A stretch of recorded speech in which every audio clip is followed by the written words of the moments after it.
Good evening. I think you guys are catching me freshening up, doing my makeup just before I go live.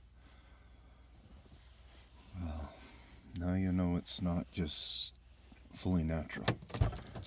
It's a little bit of a cleanup that goes into this, A little bit of fake thickening, hairspray. Anyways, so I'm back in town, and I just felt lively enough to do another live again tonight. Why not? Hello out there.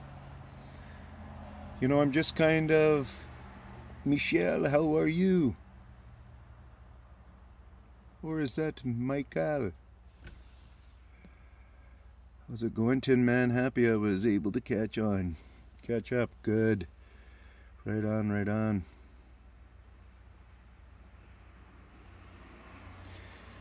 Yeah, I figured Michelle, right? I think we've already gone through this.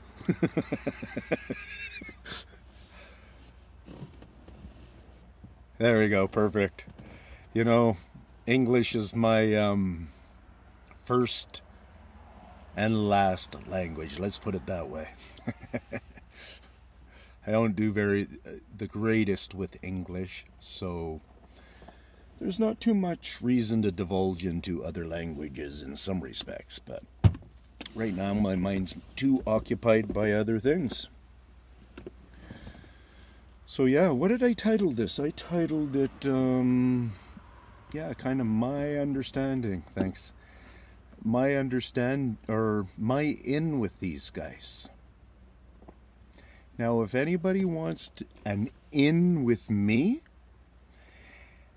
and then you're understanding a little bit where I'm going with what I think, how my in might be with these guys. Based on, I don't know if you've seen this one, Michelle, but what's that word? The people who are anthropologists. There's the one guy out here, and I don't know what his channel's called, but if you go on to like my last couple of uploads, I think we're talking.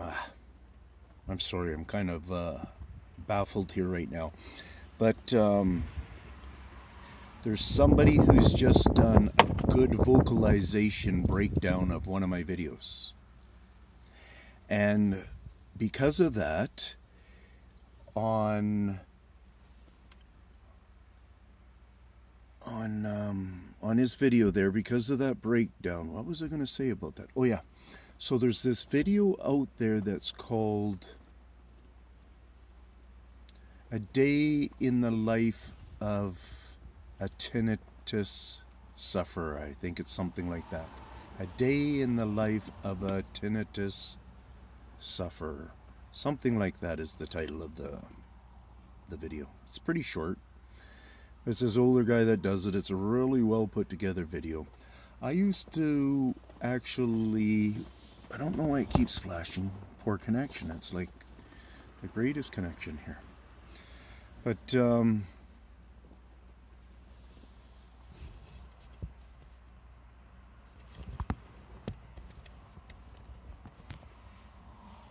just a second, I'm just resetting this thing there.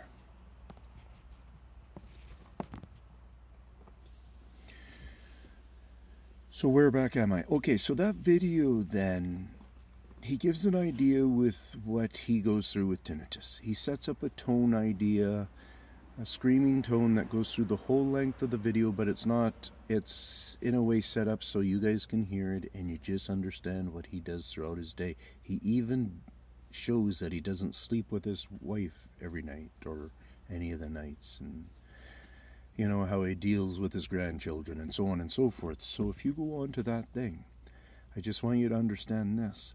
I personally don't hear the tones that he uses as his example. And the reason is, maybe if I turn them up super quadruple high, then maybe I would hear them. But they just blend in so well with what I have, and then I believe I actually have a much greater thing than him. Because I actually could hear that. When I first heard his video, say 4 years back now, I could hear it. And then a couple of years back there, I went to listen to it again, and my son was around and stuff. And so that's how I was able to use, I was using his hearing as kind of the meter, and I wasn't able to hear that. And that video is called A Day in the Life of a Tinnitus Sufferer, I believe. And it's been on YouTube quite a few years, probably 7, 8 years, maybe even longer. It's a great video, gives you an idea. Well, anyways, so now you guys go on there and you listen to that video and you hear, okay, I got an idea what Tin Man's going through, but he describes it as worse than that. I also get a I get this sensual massage while I do it. No, I get this sensation of a vibration constantly along with it. So, and that's one of the things that's really quite irritating because it's physical. To me, it's physical. Anyways, so I have this tinnitus thing. That thing does the comparison, so you can see. And you can realize that you could turn it up and realize that it's different yet than what you would be hearing there. And now I'm saying that I go out and I deal with these Bigfoot beings. And based on that breakdown that somebody's done, basically you could do a breakdown, anthropologist breakdown of Tin Man's first face-to-face video. Bigfoot anthropologist, I think his name is coming back to me there. And so then you have a really good comparison, somewhat of an idea of what I'm going through right now on thinking, why would Bigfoot feel really comfortable with me? Because they seem to feel really comfortable with me. I probably get the most reports on volumes of these big-footed creatures that are in our forest and family. And I probably get the biggest reports on biggest numbers around me. I get it. Like, I don't go out like somebody was asking me on yesterday's live. And I said I don't go out as much as I can because of comfort. You know, there's a certain amount of comfort that needs to be going on here and stuff, and you know, if I'm not always 100%, and financial is probably a little bit also a thing that comes into the situation and makes it a little bit difficult, right? But there's somebody coming up, so I'm just keeping look at that very bad connection. That's pretty poor.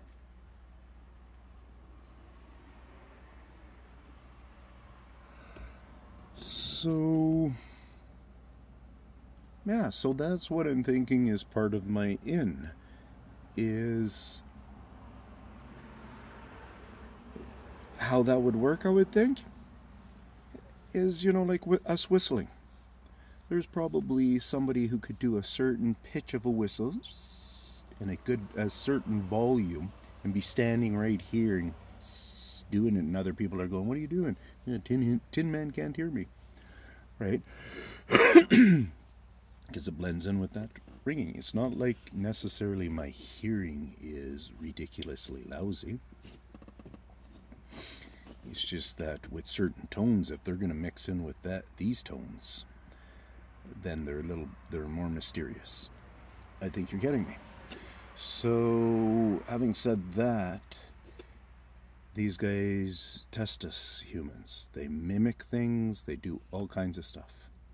So I'm going to go with pretty much guaranteed on different levels, especially after now hearing this breakdown of my first face-to-face on the sound part of it. And hello, Greg. How's it going? You the man, Tin Man, what's up from OKC? That is OK, California. That is something California, isn't it? You'll tell me. I'm doing great. I figured I'd do a bit of a late night kind of thing, and I kind of did some explaining why I feel I have a pretty good shoe in with these guys of the forest. Oklahoma City, there we go. Cool, right on, man. Right on. You enjoy my content, right on. Good to hear. Have you heard?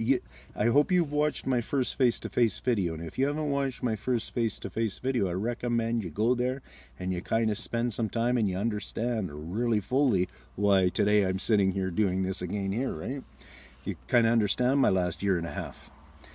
And, or you might get a kick from it on an understanding, because that that first experience really did happen. It was my 13th day into this trek, what we're doing what I'm up to right now. Anyways, the Bigfoot anthropologist, something like that title. Anyways, you could punch in, did a breakdown of Tinman's first face-to-face video. And he just did it. And it's vocalization, and it's his... Like, for people to figure out their hidden tones, we got to understand this, that we're not picking up. But our equipment might be able to pick it up. And in this case, it did. And then so these kind of sound technicians, skilled people, and this guy is an anthropologist for a career, and he's retired now. Hey, Bigfoot Forest, how's it going? Did you watch that? Yeah, there we go. The BA's breakdown is mind-blowing. Right on, Lindy. Yeah, Greg, so check out and also at the end of that video, I don't know if you've seen Lindy, at the end of that video, they also, he also gives you a round circle around my main person being that I'm talking to, and their face would be right around here in that screen, on your screen. And at 2 minutes is the prime time, because that's when I start talking, basically. And the camera just does this like that. And so right at 2 minutes, it could be off on the time on your end of it, but right around there is where you're getting this almost perfect focusing of him. So use that as a pausing time right around there, and then a zooming time if you can, and then you can come in really close. You miss out on the mouth. And I explained that on some of the comments, but we miss those sometimes. And the reason why you miss out on the mouth is because there's this stick, just like my fingers lit up here. It is first before you, and he's behind it somewhat, could be 2 feet, 5 feet, but it shines and it hides his mouth. Right on. I just like to give those pointers, Greg, because lots of people end up missing out. Lots of people tell me to leave comments. Where's the comments? And sometimes I do a lot of work going back and reading comments. Yeah, awesome. And then I hardly get any thumbs up on that. That's ridiculous people who complain about it all the time, right? You can do the hard work and look for it yourself then, right? But I used to like that. YouTube used to be a little bit more friendly 10 years back there, 7 years back, when we... people would point, I still do it somewhat, and people would point things out all the time and stuff, and we've kind of listened on that. You appreciate a heads up on it. Right on. You're welcome, Greg Horton. Some people just like to be negative. Yeah, and that's the thing about the YouTube community, not sharing pointers and stuff. I really don't understand that, and I almost feel like it is from the negative train, from the negative end of the community sort of thing. And I'm sitting there thinking, you know what? The Bigfoot community is a little bit wrong. The podhead community is more positive than a lot of the communities out there in some respects. When they sit there and they're able to chat for hours and on end and stuff, they seem to treat each other in a respectful thing. And maybe as Bigfooters in some respects should do it in a similar fashion with understanding that, because those growers are in a competitive field. They're realizing this is this, and they're trying to make their money, and they're doing all whatever they're kind of doing. I don't know if I'm making sense. That's one of the communities I hang out with, because I like their hippie mentality. Lots of times it's kind of, hey Bingus, how's it going? Right on. There we go. Bingus, check out Bingus. He does awesome videos, man. I love his music and stuff. Always forget to hit that like button. Oh yeah. I'm making good sense there. Cool, Greg. Yeah, because that's what my channel's based on, and we get in shit for saying good things about ourselves. But like, I was talking to a great nephew of mine today. We were hanging out. He's 20-year-old kid. And what I reminded him or shared with him is, just being kind is like praying to God. Just doing nice things, taking a sharp nail off of the road is just praying praying to God, to praying to good things, doing the turn of humanity, all those kind of things. And the boy was unaware of it, looking at it like that.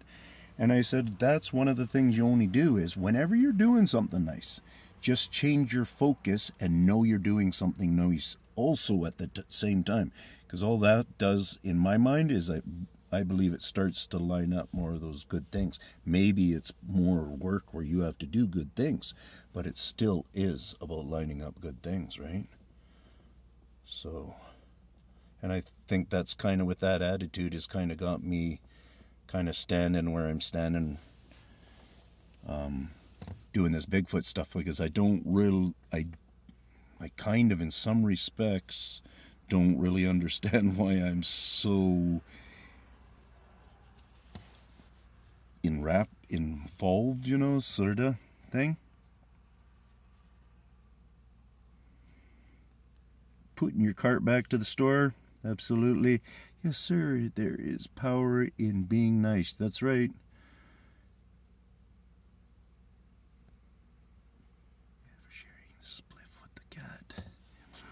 I'm not sure what you mean there, but influence and positive vibration. That's right. Oops, said it out loud.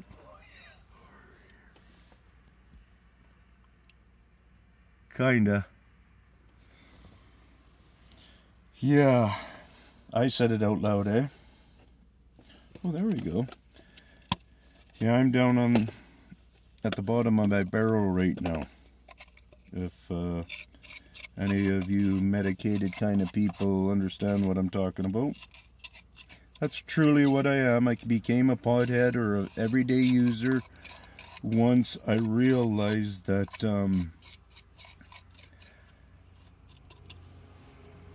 I wasn't satisfied with the regular medical system on trying to help me out with my ailment comforts. And then even to get myself regulated and stuff like that on cannabis, man, it was pretty tough.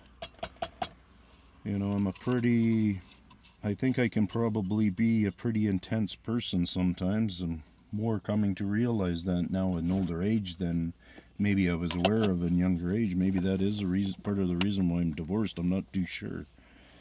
But just maybe because of what kind of blood runs through these veins, right? But yeah, I know one thing now. I have a lot of my good relationships that I have are pretty awesomely good. So I'm a pretty happy cowboy. Laugh out loud, I am from BC as well, bro. I know what it's all about. Right on. Whereabouts, Michelle? If you have told me already, Greg is saying laugh out loud. Uh-huh. Oh, I'm a pothead as well. The green herb, my back, and PTSD. I gotcha. Yeah, because you got a military picture there, it's looking like.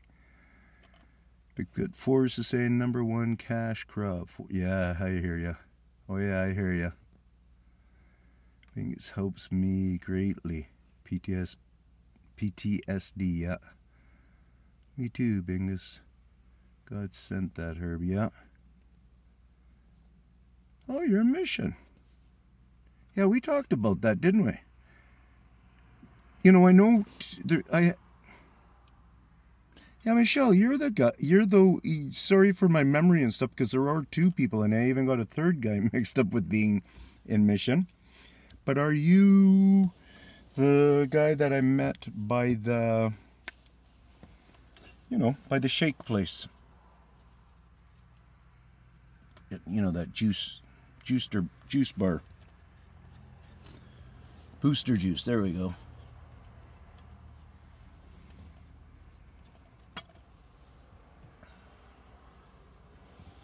I'm just cleaning up old stuff here. Yeah, booster juice, there we go. That's right, now my memory's... yeah, and you wanted to hook up too, didn't you? We should have maybe even tried to hook up down there. I think you even had said that. Amen, Bingus. You definitely have good vibrations. Thank you. Navy CB. I've seen out, or you've been out since 09. Oh, wow, okay. Well, that's good, I'm going to say, that you're out. Michelle's saying, yes, we did. Okay. Well, let's make sure we go through with hanging out. You know what I did the other day, Michelle? One of the guys came out from Coquitlam. And he's one of the guys that got mixed up from being out here. And it might have been kind of an overlap with you or something. But he came out and we had a really good time. We just hung out, hung out around town here. And, yeah, had a great time. And, yeah. And, you know, and I just kind of showed him some stuff on my channel. And Ian, where are you now? Yeah, location, I'm back in Mission here. You know, once everything was said and done and my few people that I knew were out, gone and stuff, I started hanging out and I was planning on going up island and stuff, but I kind of just lost the spirit for it. And no regrets. In all reality, if I had the budget money, I might have turned around and just come over and got those visits that I was longing for in, and then return around and go out there, because,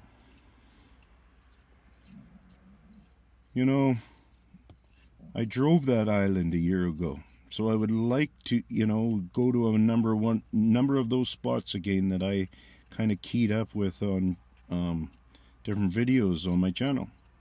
And then maybe I would do it again the third year.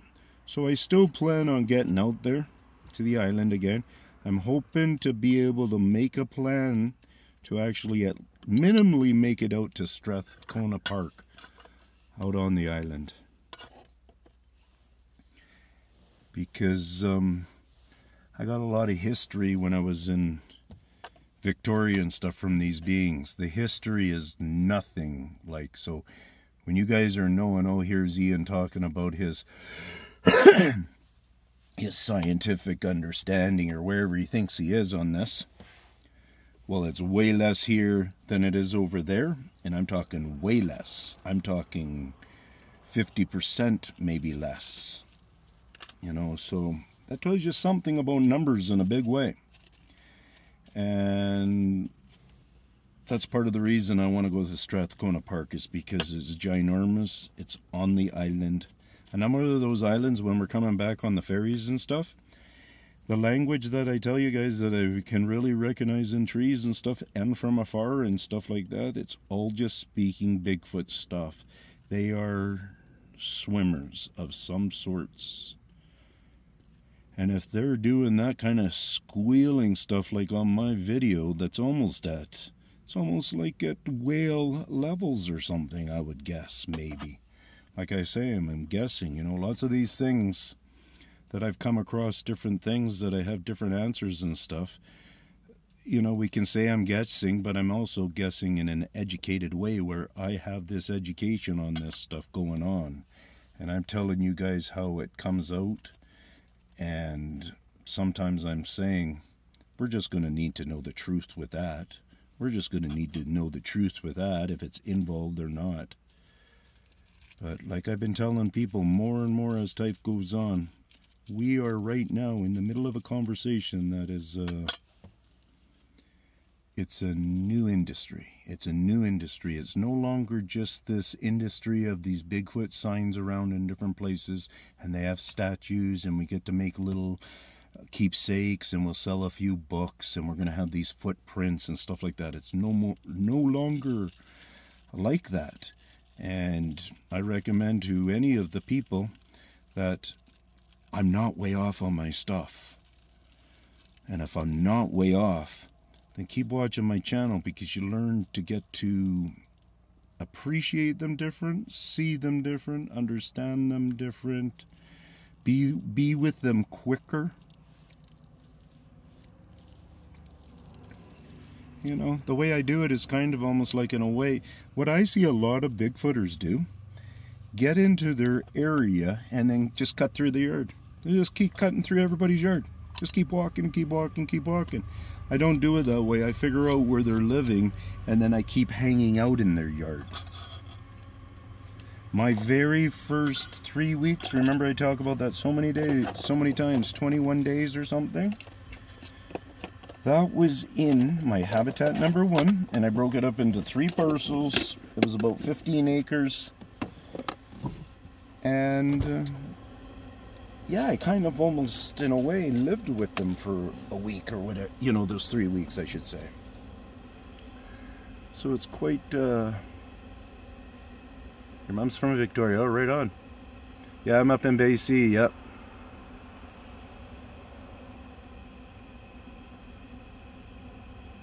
Huh? Yeah, that's right, Michelle. That's right.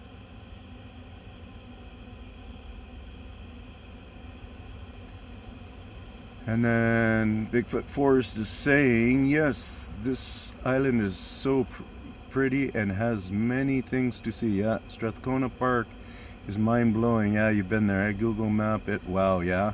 Have you been there? Have you ever listened to Lloyd Pye? No, I haven't. What's he all about? Bigfoot, obviously, I would imagine. 3 years ago, Strathcona Park, a bunch of teens went to camp. They asked us after if cougars could talk. If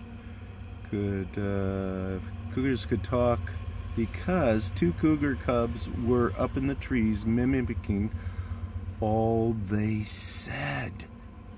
Laugh out loud. Wow. Yeah, that's isn't that funny? Their story was there's a couple of cubs up in the trees mimicking their human voices. Wow, isn't that funny? Ain't that something, Bigfoot Forest? Yeah, I have at least a couple of Bigfoot living behind my house. Right on. That's Greg saying that. I can hear them at night breaking trees. Well, maybe, yes, right on, maybe not right on. Kind of weird. Tons of tree structures. Yeah, I hear you. Bingus is saying, I will message you a video that is pretty deep about how we are related to Bigfoot.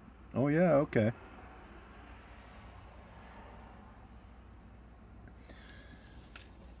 Cool.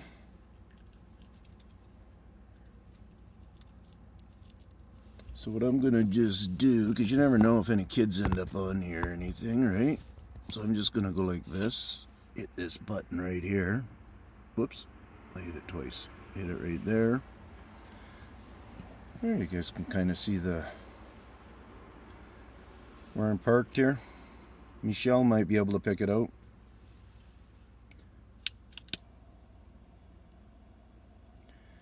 Straight across the river, you guys are basically looking at a highway.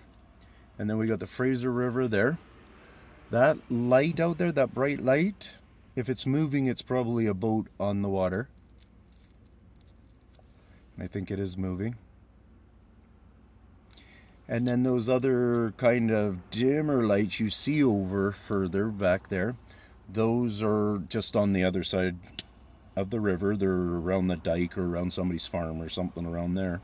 But anyways, that's where I was vocally and physically through trees and stuff, threatened by a Bigfoot Sasquatch type guy. He never showed me what he looked like, but he sure let me know. And that video is up on my channel.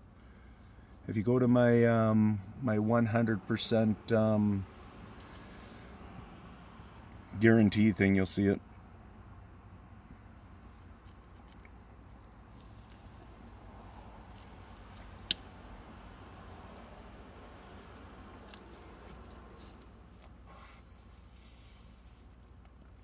Whereabouts are you, Bingus? In Washington?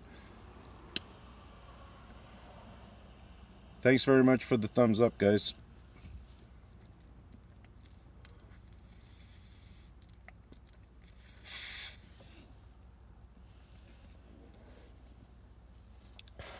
Okay, just down. Okay. Start of Oregon's about 5 hours from us, somewhere around there. Everything you know is wrong. Okay. Is he just kind of a Bigfoot or an anthropologist? Like, what is he? How is he about Bigfoot?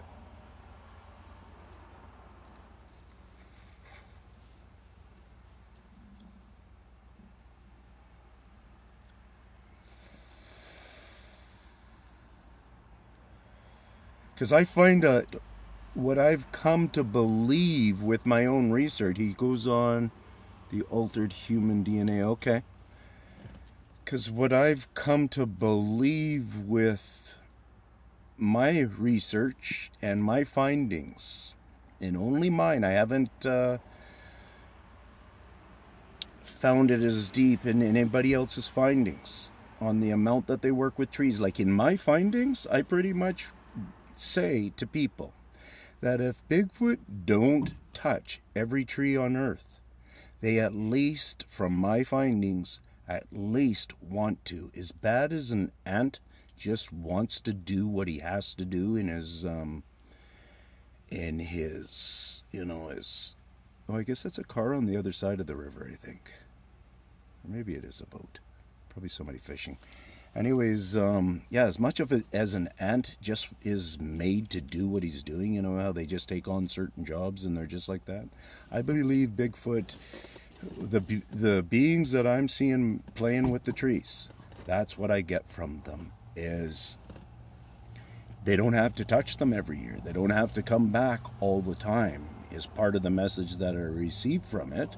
I'm not sure if every tree ever has to be touched. I don't know these kind of answers, but I do get the answer that, you know, if they came into a forest that they hadn't been at yet, they would be in kind of la-la land. They would be, or like just happy land.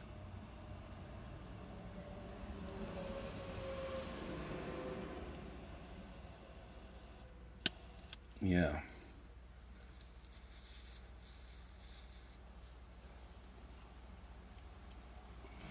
Anybody got anything that you remember from one of my videos or something like that where you got, oh, how can you be saying this, Ian, or something? You know, I don't mind controversial questions or anything about my stuff. I'm just one of these guys that I try to keep myself from saying you're an idiot.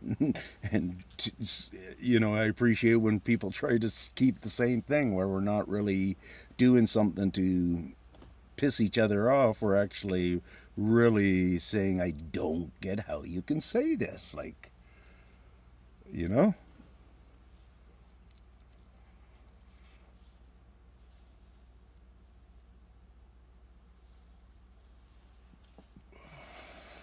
Appreciate the thumbs ups, guys.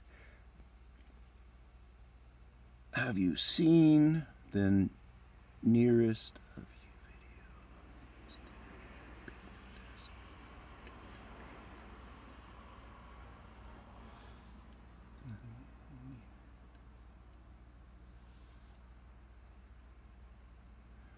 Autistic traits? No, but I recently said that they got OCD. Is that what it is? Yeah, OCD.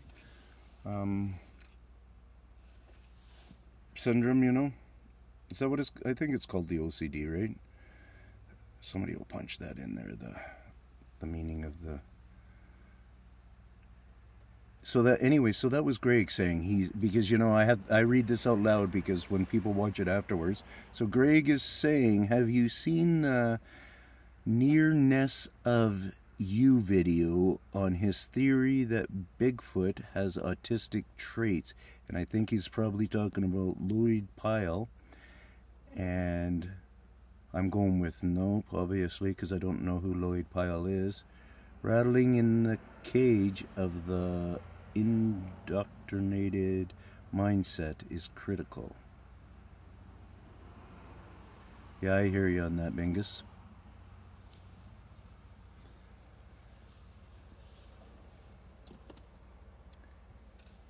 Yeah, especially like I'm saying, man, it's unreal. Like, there's millions of people that are looking at Bigfoot research right now, millions around the world. But in none of the corners, and this is part of what I'm trying to tell people, in none of the corners, anybody is making statements like I'm making with the Bigfoot. There's in the Amazon and different rainforests. Hello, big-headed Martian. How you doing? In some of these places, these rainforests, they're having issues with the trees. Part of the issues that are going on are the behavior of the trees. And they're not aware to go. If a Bigfoot wanted to do this kind of stuff and manipulate, would they have any way to be working in here? Those guys can't bring up that thought. They have no way of bringing up that thought. They're already lost in their tree world of science. They already been taught by all these books. Tinman comes along without any of that teaching and starts picking apart at a forest that I was in for 21 days, trying to figure out what the hell's going on here. Who the hell? Within that time, I'm realizing I'm seeing 200 footprints, you guys. Within that time, 21 days, I have 3 experiences. 2 that I will go to my deathbed saying 100%, you guys. And the third, which was the one in the middle, I pretty much say it's for sure, right? When you look at the video and stuff. Yeah, well, I know, eh? And when you watch the video, I mean, it's pretty much sure I'm surrounded by them, but because I didn't have that extra closeness of an experience with them, I just won't put the stamp on that one. So, surgery tomorrow. Wow. This is why observation studies are so important. That's right. Very cool. Yeah, it is. Somebody mentioned today it was into something, and Jane Goodall, I think maybe was her name, the one. There was a couple of ladies, one that worked a lot with the chimps, and then there's the one that worked a lot with the gorillas. I just feel on some respects, on some whatever, that I'm doing a very similar thing. I'd almost like to be more doing it like the way that they're doing it, where their camp is just down at the bottom of the mountainside and they walk up every day. I'd much more rather be doing it like that. And we'll see how it goes. Bigfoot Forest is saying, Ian, have you had any cool dreams about Sasquatch? Here, let me turn you around again. No, I have never had a dream about them. Not that I can recall. And I'm kind of glad in a way. I'm kind of glad that I get that time off from them, because I don't get much time during the day. Trust me, with anybody who ends up driving around with me or hanging out with me when there's even not a camera on, right? I can't help but talk about the subject. And Greg saying, do you think Ontario Bigfoot videos are authentic with him teaching Bigfoot words? It's pretty, where he's calling him Mike and stuff. Mike!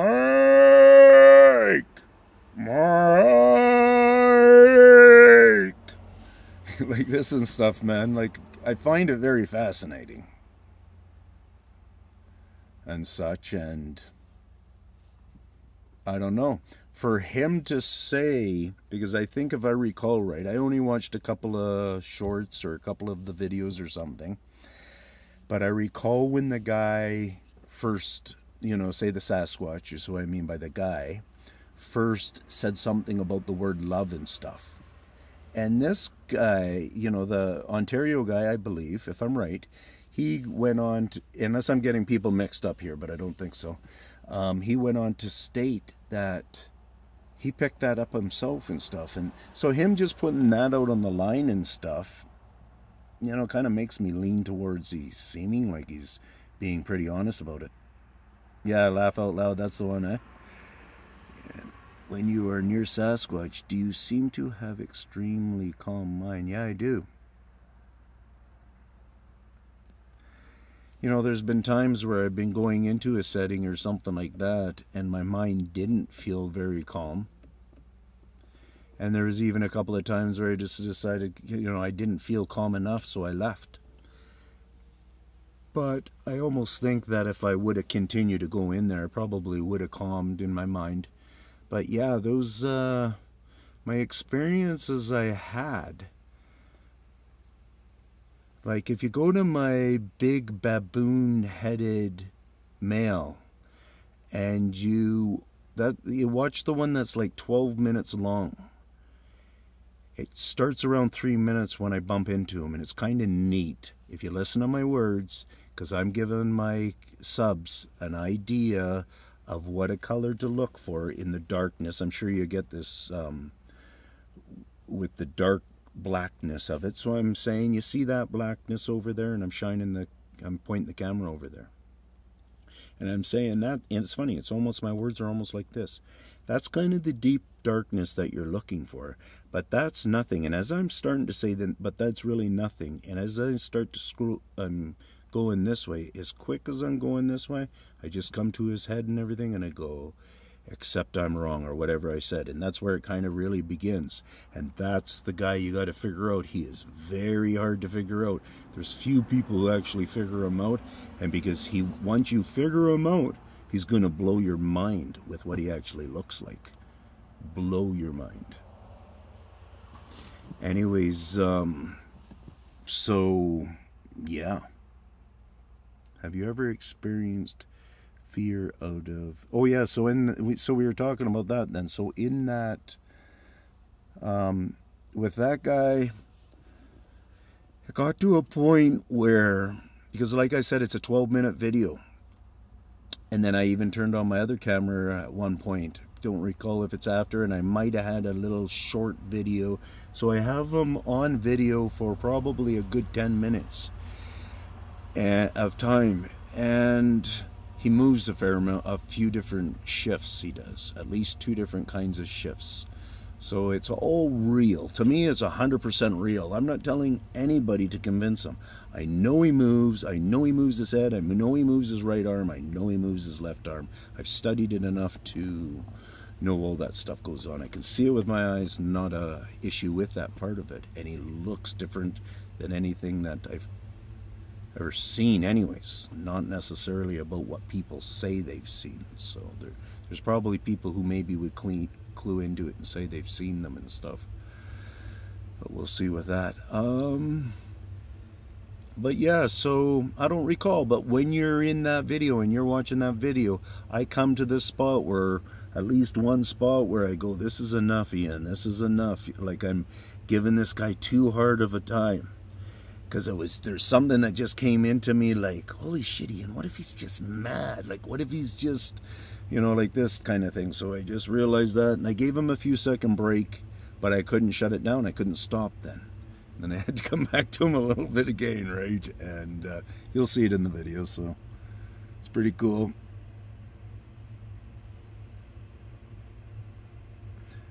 Experienced fear. Just the fear out of nowhere then? Oh, okay, so I missed some stuff here. So do I think they can go invisible? Put it this way, Greg. On my first face-to-face, which I think we were talking about, when you're watching it. When I start saying whatever I say kind of like thank you or whatever, that they were there, or whatever I'm saying when they start to leave. If you really realize what's happening there is, before on the camera you guys really pick up that they're starting to leave, I'm looking at them with my eyes. Like, I pick out that little guy that I tell you his face is right here, not here in the center, just down from there, but this way centered, so you get it. I see the shift of the blackness, so exactly like my hands were just doing there, and they take up an area like this. So his head is here, but they take up almost kind of like what the darkness of my hand is. But I'm looking at his face most of the time right here. The little stick would be here, right? So I'm looking at him most of the time there, and then so I'm looking like this. I've got my eyes on him, not at my camera, at him. And then I start to see them just do a sliding shift like this. It's not a fade out from the center. It's not a fade out this way. It's not a fade out where it comes and fades or fades this way or anything. It's a full out the black movement like this. So you put that in a thing, it doesn't look like any kind of a thing that is actually making it disappear. It makes, like, to me, it just seems only movement. Do you think Sasquatch helps keep our minds calm and steady? I don't know about that. You watch that video and you kind of get how he did the oh, Bingus, take care, man. You're probably already gone. I will check it out.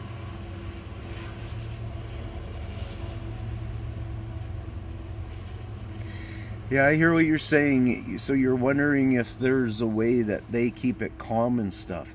You know,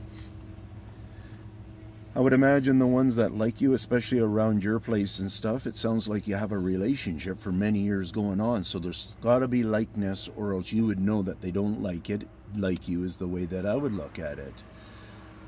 The people that they're tripping up, like these ladies that go missing, never to be found again. There's ladies that have gone missing and then they just have found her deceased.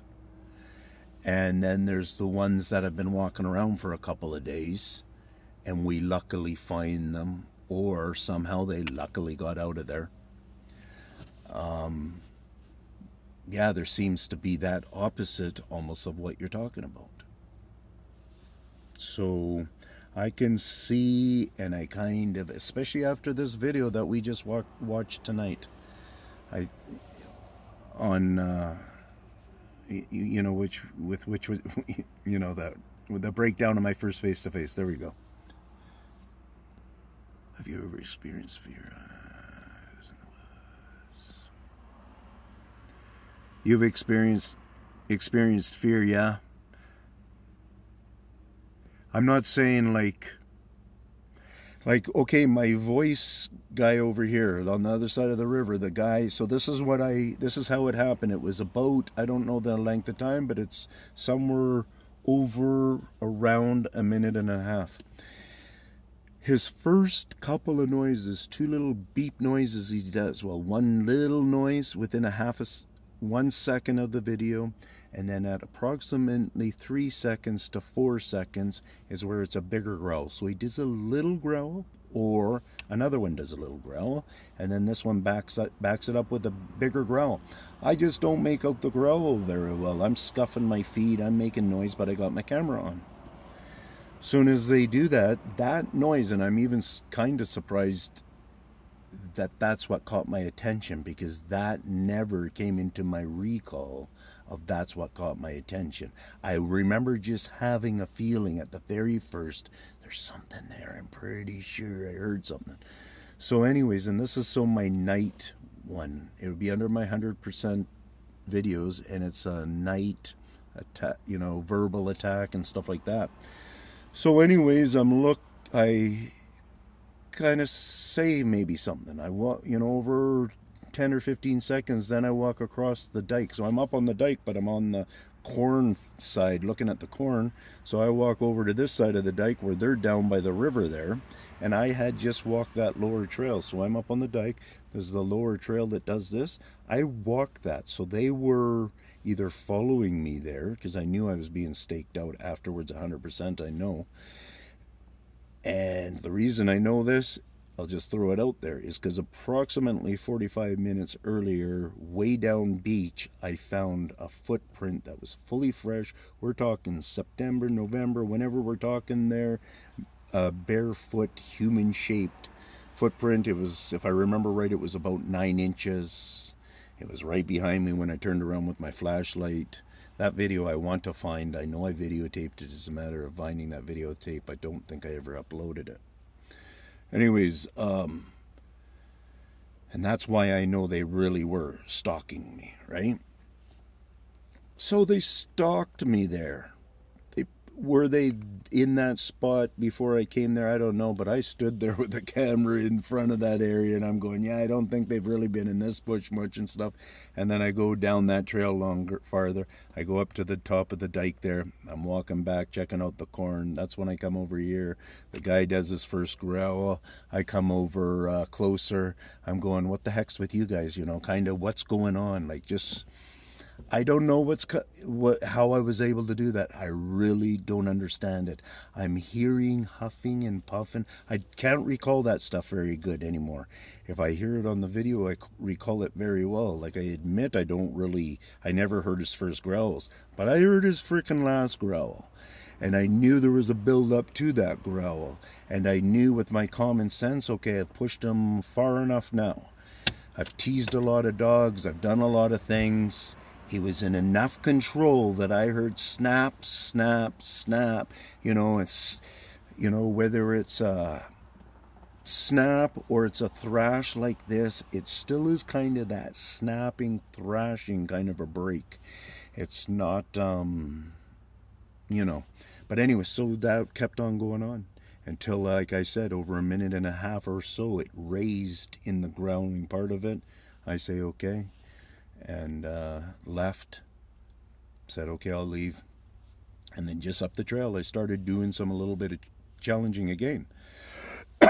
You got to do that in that point there, because I'm standing there in the dark and I'm realizing those guys might still be just following me right there. I want to try to do something to see if I can hear them. Whether they're following me and I'm still walking, saying something, and they're just going to huff, they'll at least give me a distance maybe and make us humans feel more comfortable. So...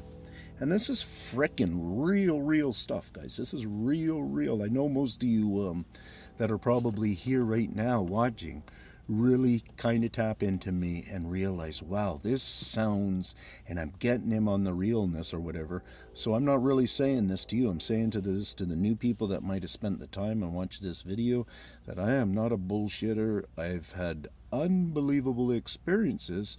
I don't know that I've heard that somebody's had the same experiences than me. Other than, like, Bigfoot Forest. She's had 15 years of experience, or he... you know what I'm saying, right? Liddy, you know, I gotta own up with you. Because I'm not...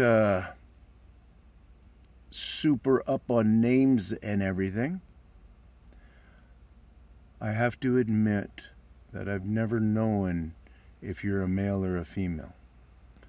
You don't say anything on your videos and stuff like that, so I have never gotten any clue.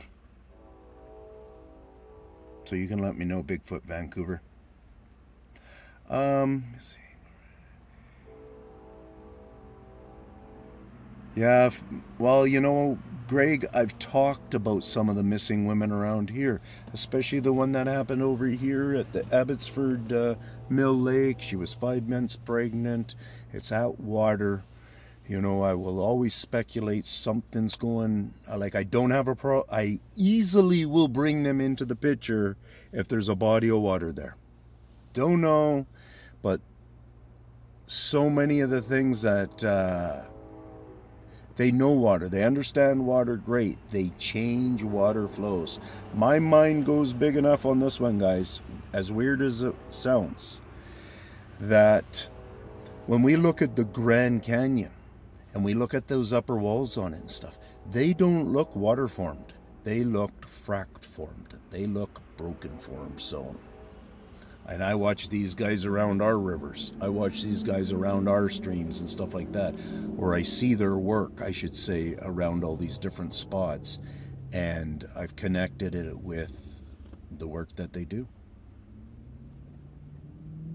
Seriously there. Am I going to end up being wrong with that? Be kind of... It'd probably feel better to me if I was wrong.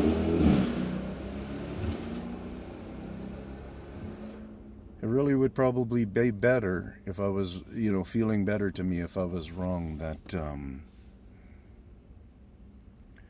So I'm going to call her a night, guys. Ian, have you listened to many Bigfoot times in your voice? Okay, so Ian, I have listened many, many times to your voice on the Bigfoot Anthropologist, and the calm peace in it is so absorbing. Oh, yeah, eh?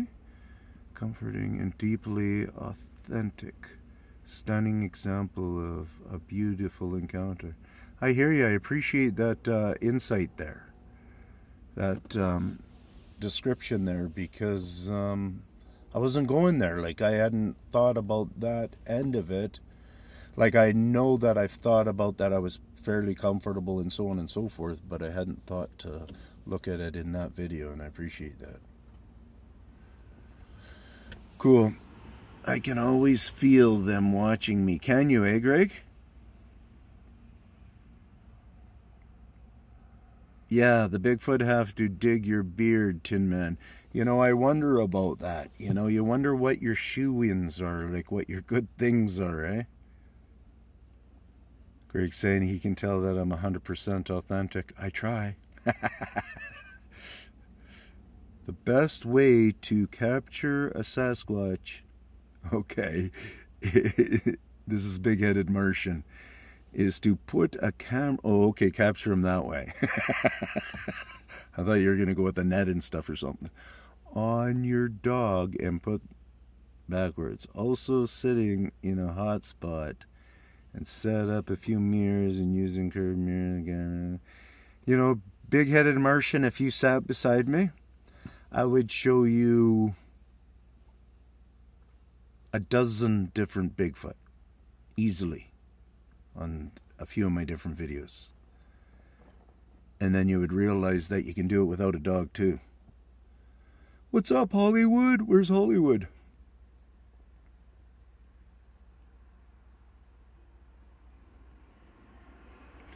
Alrighty, guys. Thank you so much for all the thumbs up, the good times. Yeah, you believe me? Right on. I'd let you know, my videos are going to be able to start getting better there, Big-Headed Martian.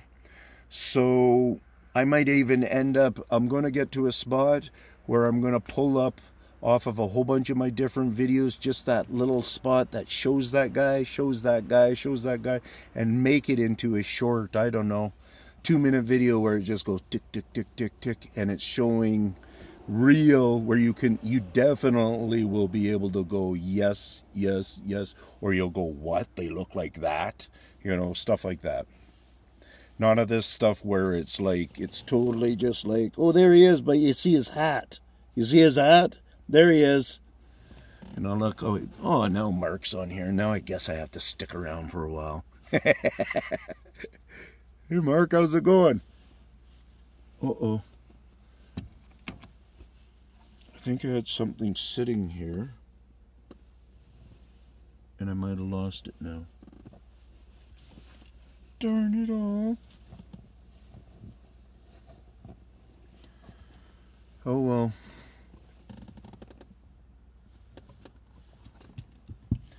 I thought because Mark showed up, oh, there it is, I could stay around and keep the party going. How's that sound? So if anybody wants to stay sticking around, then please stick around. Make sure you go back, Mark, and oh, I see. That was Mark saying, "What's up, Hollywood?" Okay, I got you, brother. I didn't realize that was Scout the monster beast there, Mark. You're welcome, Greg. And you might be saying that to me because I was going to cut out, but I'm sticking around for a bit, so it's up to you, brother. The video you want me to check out is your last one? No. Go onto my playlist. Check on my playlist. There should be something that says something about my 100% legits. Go onto that one and just, you know, there's some really good ones there. There's some that are hard, but look at my first face-to-face. Look at the one that's the night, it's kind of like, you know, I got over 2,000 videos up, so it's hard for me to really hone in on all the exact names. I'm not quite a Joe Rogan with my memory. The video you want me to check? Oh, great, loving life in the woods. Are you really, eh? That's good to hear, Mark.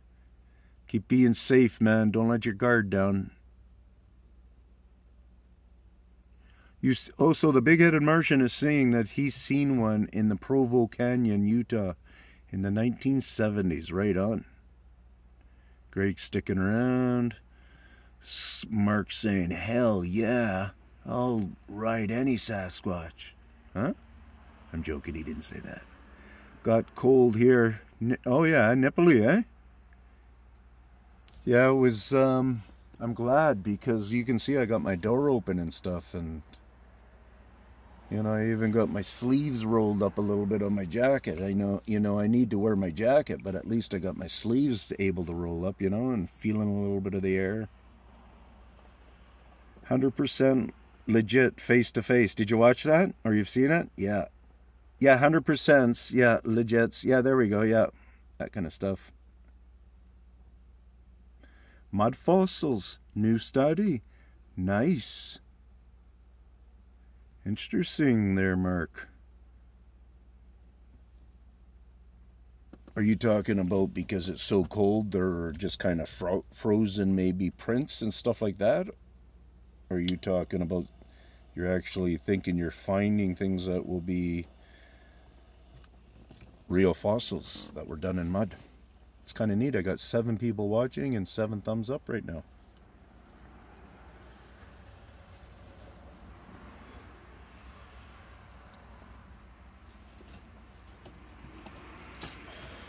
And I'm even happier. I still have some coffee. It's almost warm. You know, with the way that I bitch and talk about how I don't feel that great and stuff, I will do this thing where all of a sudden, probably once a week, it usually happens. I just pull a night like tonight or whatever, and if I'm having a really good time and it goes until 1 o'clock, it goes till that time. If it's, I just kind of have that burst of energy and I just go with it. And then I end up sleeping until probably like noon tomorrow for sure. Although I'm supposed to be going to see my pa. I'm going to take my nephew, my dad's great-grandson, which is actually my great-nephew. Going to take him and we're going to go over and see my dad. My dad's an 82-year-old guy getting around really good. Great theories. Nice. Yeah, it is pretty cool there, big-headed Martian. Thank you. Bigfoot Forest is saying, are you able to get some footage in your home zone before it greens up over there? Yeah, I want to do that. I've come back here and realized I understand ice does do damage. But as people start to click into this more and more, there's an exaggerated amount because of how these guys probably pre-toy with the trees. Maybe partly because of their aggressive nature and actually doing growth stimulation. It's the trees growing in such a speed rapid way, it legitimately doesn't grow as strong. So the ice does it in more.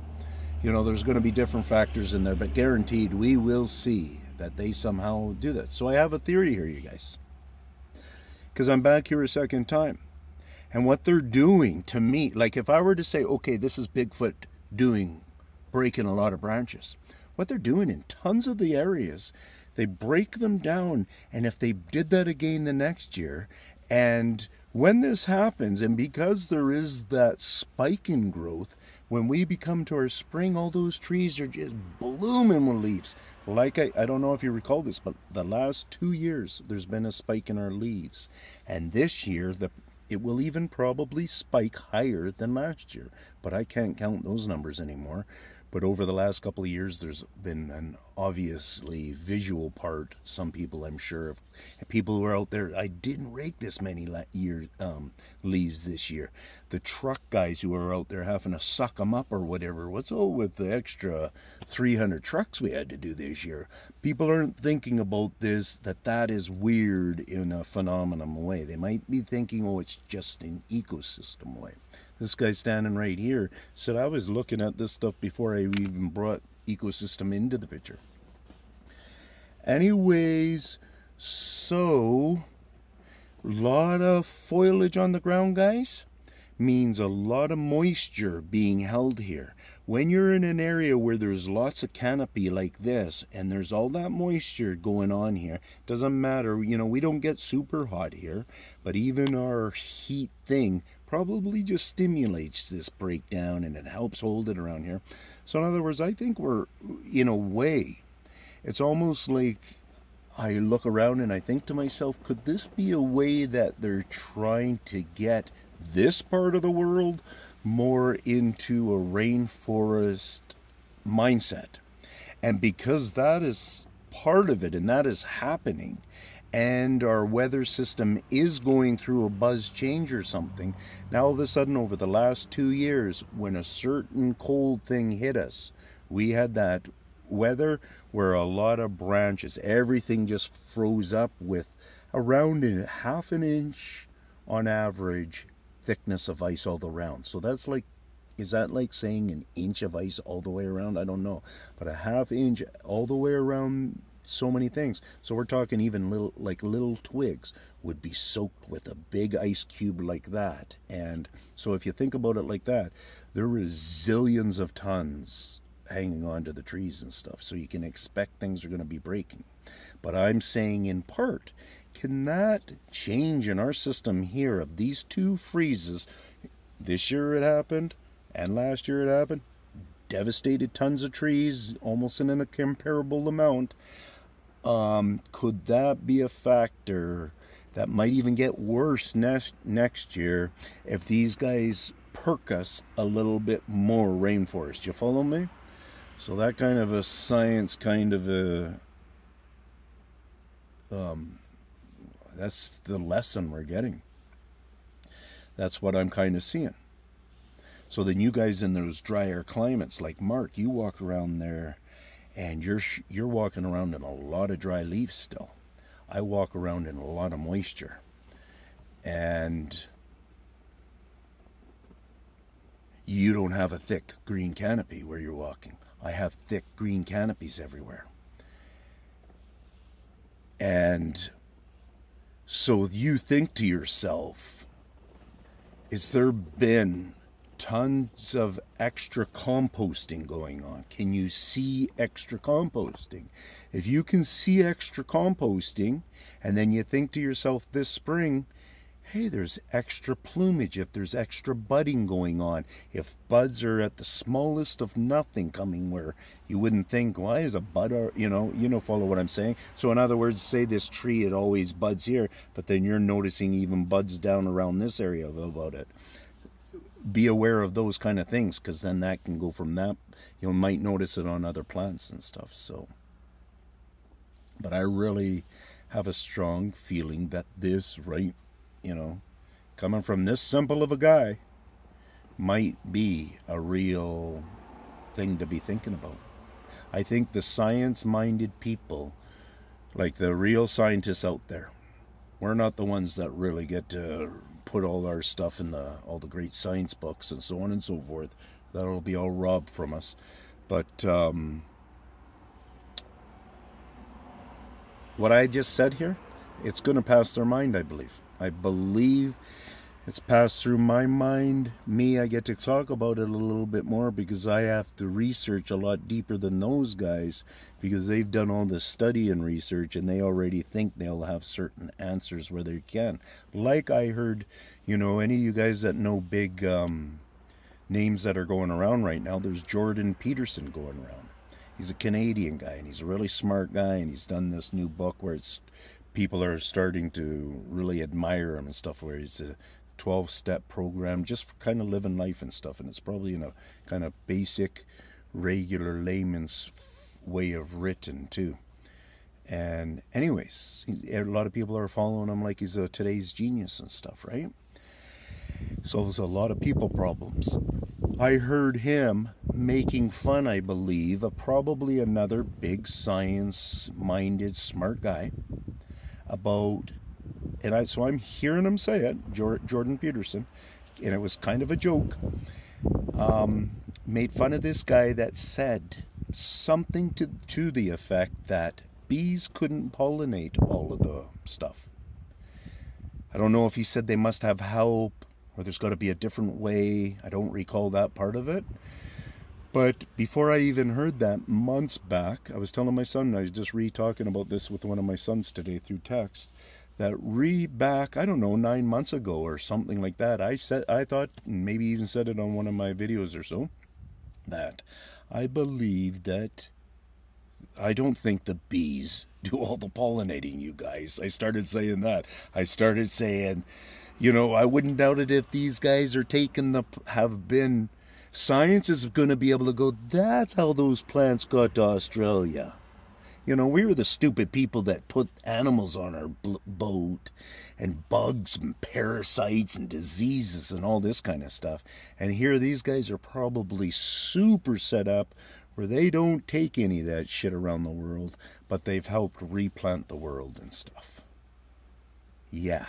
Blow my mind. That's where I have to be talked out of believing that, you guys. Any comments?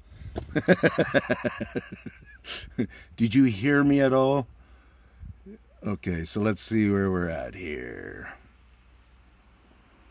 Are you able to get some footage? I will do that. Get some interaction. Mark your territory in their territory.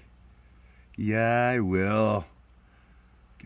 Get some interaction. You bugger, Mark. He's been here forever, and he's always been telling me. Remember back in the early days there, Mark? Ian, go out there and get yourself killed. Mark, have you ever connected with my the vocalization video? You need to really connect with that one so you can kind of understand why I can be hesitant.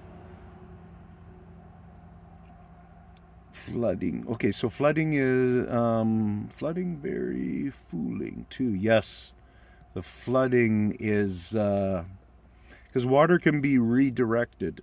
I say this, we frack the ground to redirect oil. We crack the ground to redirect oil so we can get into these different deposits. This is what we're causing a lot of problems up here in Canada doing this right now, shifting our world all over the place, and then we pump water in to replace it or some silly stuff like this. Anyways, I've seen enough of these guys working enough stuff that they do fracking, and I guesstimate, kind of, whatever you want to call it, think that they actually redirect streams, these springs, how we understand things are springs and stuff, and a spring can all of a sudden start up somewhere. And are you able to get some footage? Okay, I'm way past that. Flooding, yeah, the undergrowth over here is smothering, thick, lush, yeah. Yeah, so bush, lots of berries and stuff, that's right. So you see what's all over there then, Bigfoot Forest, is the job's done. In a lot of ways, it's upkeep now. If you look at it with a mentality like that, what we've seen over here is we've seen a increase. So another way of thinking about this and putting it out there real crazy, guys, let's go to California now where all the fires are. And let's just say, because I've talked about these guys, I believe they're going to have some kind of a way, either they do have control of fire, they have a fire system, or else they actually have some kind of a built-in heat ability. Okay? I'm willing to say that there's two ways they got to be able to somehow light fire, or they themselves can create a heat maybe as hot as fire. It's not necessarily shooting out fire or something like that, but I kind of believe that at this state. So, having said that, now just that silliness there, let's go to California. Let's think to ourselves, us humans do this burn sometimes where we think we're revamping the earth and we're doing some kind of neutralization to it and stuff, and things are going to grow better and all that kind of stuff, and maybe we're right. And maybe those guys over the last couple of years have been moving into this area, because when I started doing this, I right away started, after I moved off of that property from the 21 days, I started to spread out, and where I was spreading out and looking for them, I was realizing, hey, in some of these areas nobody's living, but they're set up for for living. And these are some of the areas that I got to get to this year and see what kind of difference I see and feel in that action, right? But yeah, so I've stood and made my brain think some really bizarre things, and I'm not crazy. I'm not willing to really believe this. I really believe in the Bigfoot because of my experiences, and anybody who sits beside me can pretty much see the images. Their mind might not open up to make them be able to see the head and all that kind of stuff, but we all know that can be blocked for some people.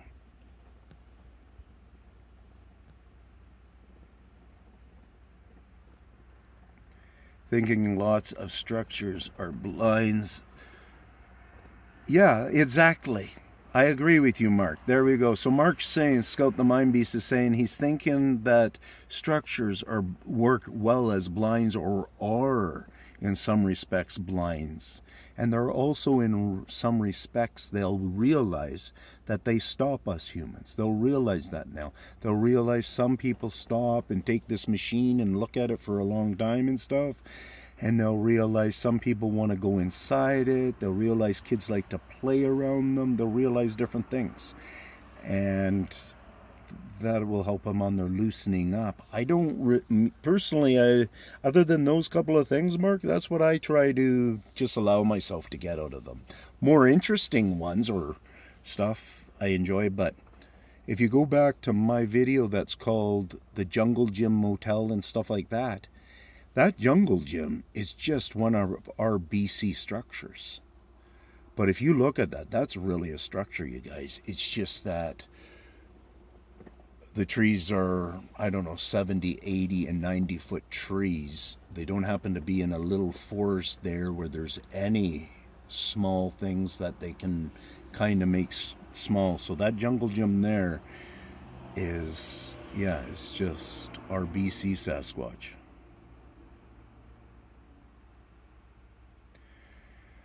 So big-headed Martian is saying, what's my theory on why they do tree bends? I haven't been there for a while in my mind. I know at one point when I was in there, in my mind, and being around a lot about that stuff, I seen how I know a lot of, like a bend like this that comes down to I seen a lot of things that I believed, before I say that, helped young. In that jungle, and that's why I called it a jungle gym. Because I could actually see where they're jumping off of this spot and they're swinging up there. Like I went through some of my videos with people. I would go over to it and not imagine, but actually be putting my feet. And you could tell where on up high ones they're actually your imagination is helping you think that they're jumping down from there to this one, and different things like that. And that's why I fully went out with the jungle gym. I didn't think of a structure. I didn't think this. I've only started realizing that recently and saying, you know what, I'm going to start pointing that out to people, that that's some of our BC structures. That's why I don't talk a heck of a lot about structures, because I look at what they really can do out here, and they, for whatever reason, haven't felt like they have to do a lot of that impression here. On the island I pick up, it's a little heavier on the island, so it's probably heavier on our coast. Also, the structure thing. So yeah. So if I got my answer here. So, and then as for the tree bends then, you know, tree bends in a way at the same time work. Young can get up fast. Young can get up fast from this side. Young can go over to this side and go down there quickly in that stuff. That's what I get out of it. Are we going to find out that they don't even use them? They walk past them all the time and stuff? Who knows, right? But see, and that's another thing with the hardwood up here and stuff. It doesn't hold necessarily naturally a lot of water, and that's what I was seeing. That's what I kind of configured in some of the bending, that if heat's involved, they can get better bends out of things. They can get twisty bends and stuff like that if there's actually heat involved. And in our big stuff starts to get like this and stuff, I've seen stuff where you can tell they're trying to bend it. This is going back last yearish kind of stuff, trying to bend it, successful on bending some, a lot of snaps where I calculated out, okay, the base is over there, the tree ended up over there, even where I'm talking about, and I'm saying, I think there might have been two, or they must be huge out there, we're bending this thing. And if they were still in the motion of flexing it when it snapped, then one of those guys might have just flew like a block. Kind of stuff like that. Because those trees, when they, sometimes people hear them crashing and stuff. Lots of times what you're also hearing is just, I would imagine in this area anyways, British Columbia area, is you're hearing it kind of explode in that spot of where it breaks. Not all of them do the splinter break. A lot of them just do a snap off from like this. And it is somewhat splintered, but it's just kind of like just crack break. And I would imagine the sound standing close to that would be just very entertaining. Terraforming, what do you mean by that? Tons of thorns, vines, and locusts. Okay. Thorn trees, yes. And look at the thorns. You notice the thorns almost seem like... I was looking at some rose bushes.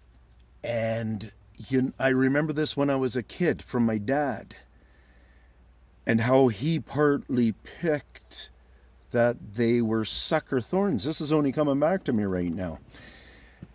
And it was based on the color and stuff. It wasn't ever necessarily based on the position it's growing out of that he didn't like. It was also based on the color and the looks of the thorns. I was in the rose gardens. Where was the rose gardens? Over on the island there. Yep. And I noticed a number of, I think they already pruned them. So the humans did their pruning. Bigfoot did whatever pruning they were doing. That's right. It was up in Beacon Point Hill Park there. If anybody's up there, in the actual locked up rose garden where there's an actual gates that shut on it. Because one of the other things I thought about is how I talk about these guys do scoring on plants and stuff. People have to get kind of an understanding with that. But if you went there, going to see a really good example. You're going to see old growth of the roses where you see lots of scoring down base stuff, and it's that older brown real rose stuff. And there is a terminology for these scorings, guys. There is terminology for it that our science does have as the pig Latin from way back that we knew this was called this. So it's that hard to battle this thing. Anyways, but off of that, you can, especially in here, because there's a fence around it, it makes it a stage different. So everything has different levels of interest. They have different levels of comforts for checking it out. And it's like a thief. A thief just doesn't walk door to door checking out every house. He'll go on the block and he'll probably check out which one is a good spot, a good value there, easy access, no problems, stuff like that. And I think you can almost get that on these roses because they're in 3 different stages. They're in the stages of that, even though those marks and stuff really are also on the plumage that is kind of the part of the plant that we've been saving on the roses. And it's like they haven't made their time back so much to do too much marking. And sometimes that marking is just small pokes, and as that plant naturally grows, that's when that mark starts to do its spreading. It's just kind of a thing like this. And then you turn around and you look at the wild thorn ones, and like me and Mark were just saying, the thorns on some of these just look frickin' wicked, honkin' wicked compared to the other ones. So it's kind of like, how are you supposed to even tame down to be like a thorn like that? So I don't know if I'm going to be right with any of that, guys, but like even Mark's saying, he's noticing stuff. And locust thorn trees, okay. Bigfoot could easily be a pollen transfer subject, just like deer. Oh, so they notice deer are like that, eh? Because I'm not sure the word you're saying, but yeah. The pollen way they walk and just walk through things, it sticks. That's part of what pollen does. It sticks to stuff, right? And then carries on to the next spot. Excellent. I like that. Spot on, bro. Anthropologist Bigfoot. Hi, how's it going? So, Bigfoot anthropologist, what is the name? I don't even know your name, sir. Scott's saying that he watches them all. So I think you're talking about he's watching all the plants and stuff. He's really getting into trying to figure out if Bigfoot is making any kind of scuffs, any kind of marks. And Bigfoot anthropologist is saying hi to Mark and Lindy. Hello, Bigfoot anthropologist. See, there's such a big mouthful. Great to see you. Monster of meandering, right? Yeah, meandering. The trees here are so disordered, it's hard to fathom. That's the reason they're like you're talking disordered, like they're kind of destroyed, they're manipulated, they look weird, they look sick, they look like they've been beat up their whole life. Is that what you're kind of talking about? Because what you're talking about then is you're talking about weather happening and Bigfoot happenings. Showing male dominance in large snaps and breaks, bewares, yeah? That's what you get out of it, I get you. Greg Horton is lost connection. Finally made it back. Right on, Greg. Good to see you back. Welcome back.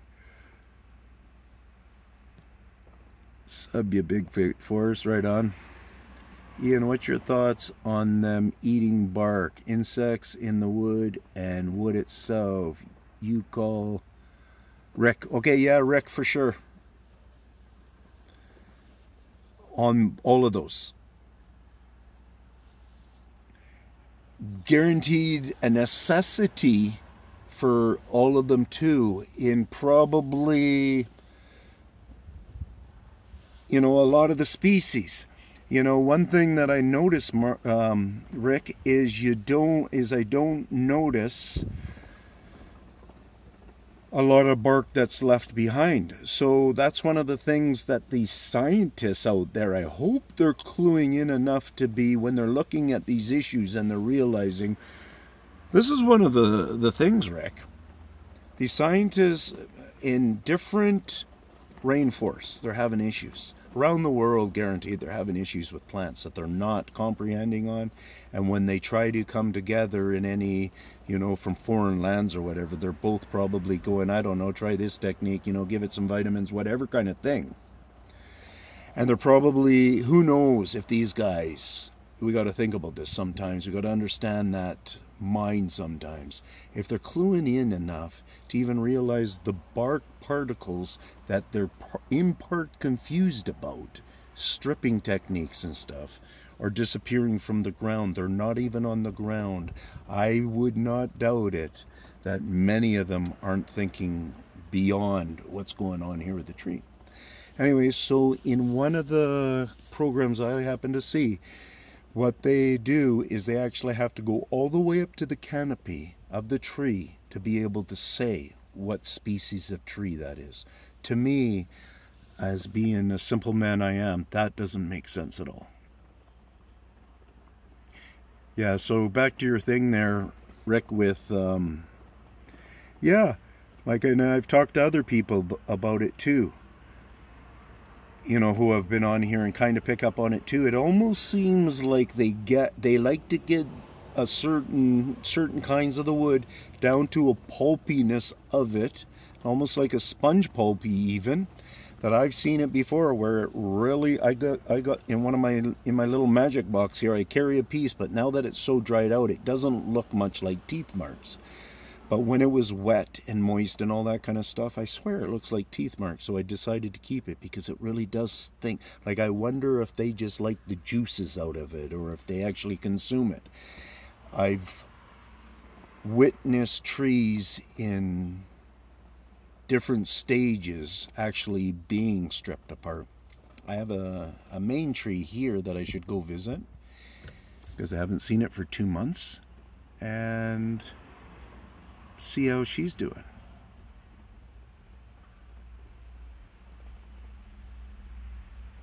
Hey, there's Josh in the house. How are you? Very good, my friend back there in the WA. Way down under. What's good, Yowie? Salt intake from rotting pulp. That's pretty cool you said that, Mark, because who here has heard my real crazy talk about that? I know that it's a rock. I know.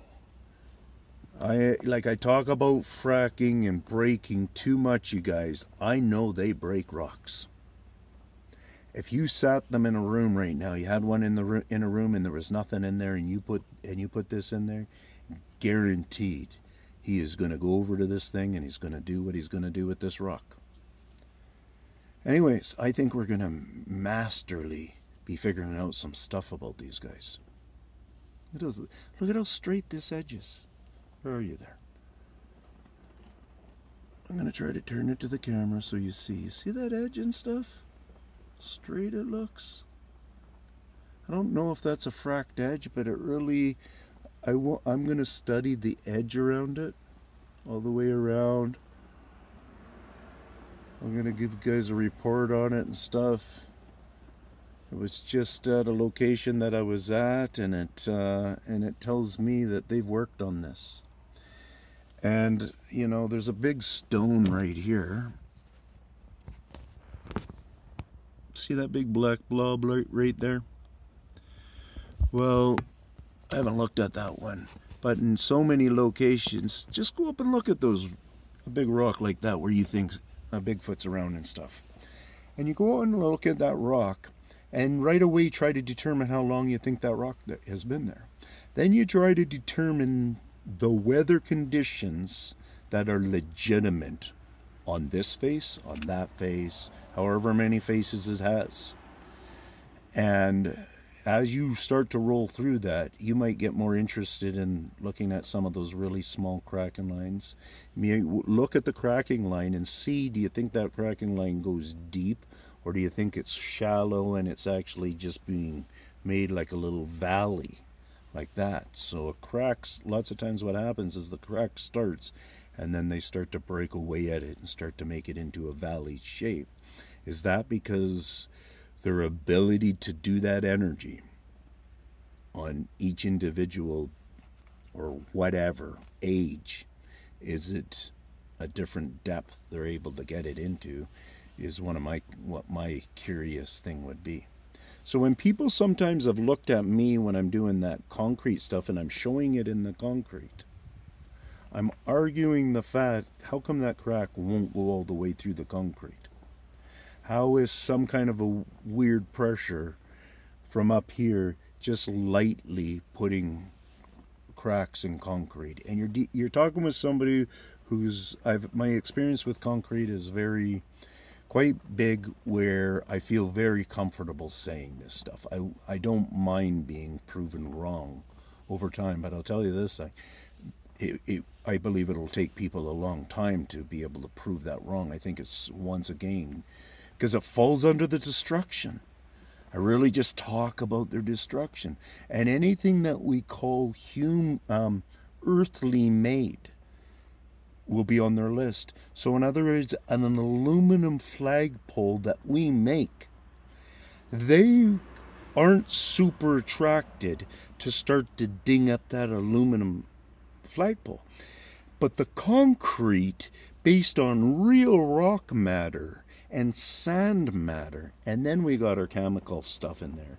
But because of those things seem to be a bigger attraction to him. So if we use solids, like if we, whatever, I don't want to go there, but that base being made out of concrete would be something that I would look at quicker than I would look at a flagpole.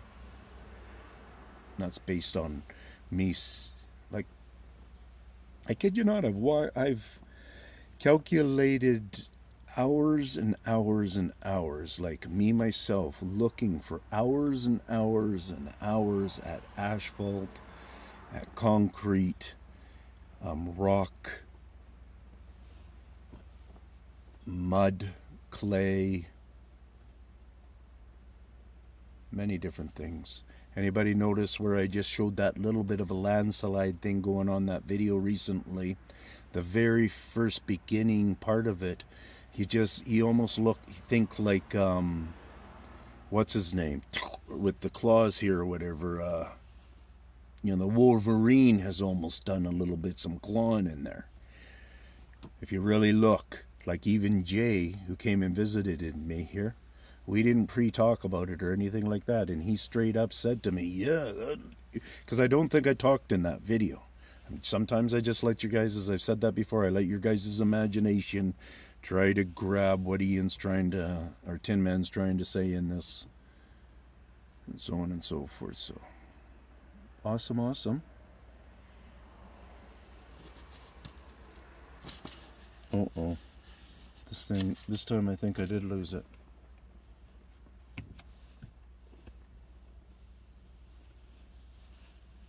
How's everybody doing out there? Am I on my own? Oh, damn it. Figures.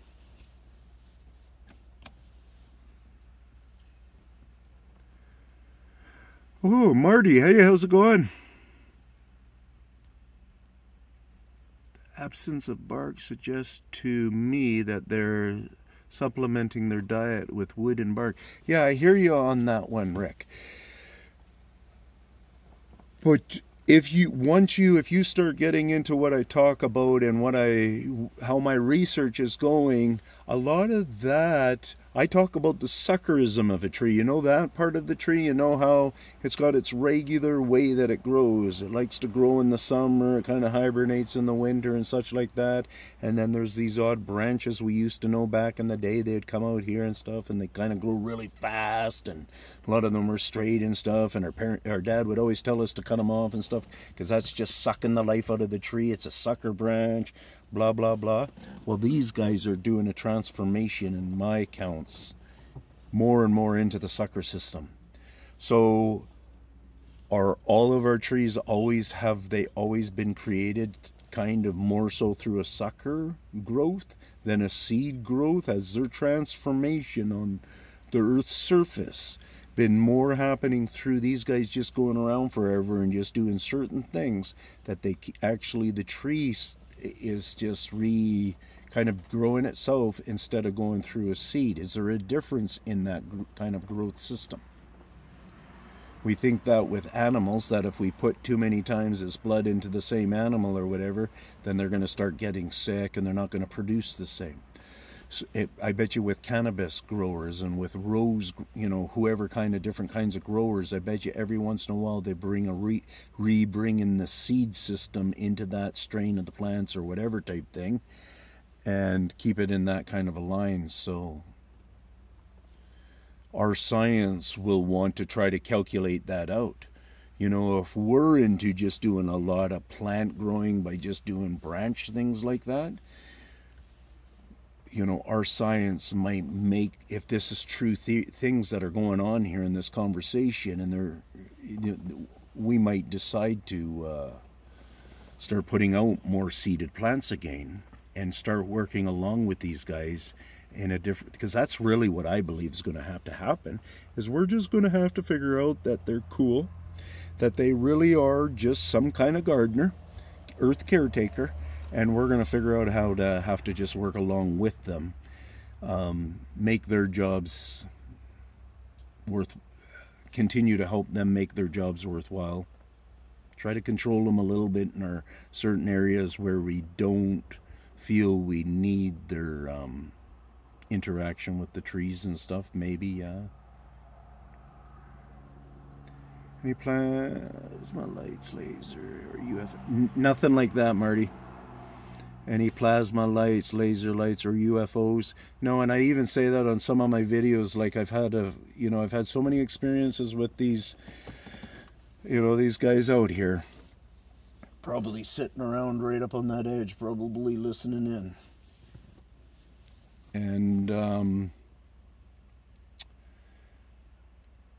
never, not a single peep of something that would give me information about a UFO. Oh, you see them eating a lot of... Oh, okay, so you see them eating a lot of quaking aspen in your area. Okay, right on. That's Rick from the Bigfoot Anthropologist. So whoever is on here, go check out Bigfoot Anthropologist. Check out all this stuff. I mean, sign up with everybody on here. Everybody on here is cool. And also check out the video that Rick has just done, specifically on Tinman first, and then his other stuff. So BA, which is Bigfoot Anthropologist, I am in Australia. They are not only using it in their diet, but also as an aid in digestion. They don't bite here. They don't bite here, but rather tear it off. Yeah, out here there's not much where they're biting it either, from taking it off of the tree. But you can at times pick up, like I was looking at some stuff today that almost has that what I refer to as the cat scratch post effect.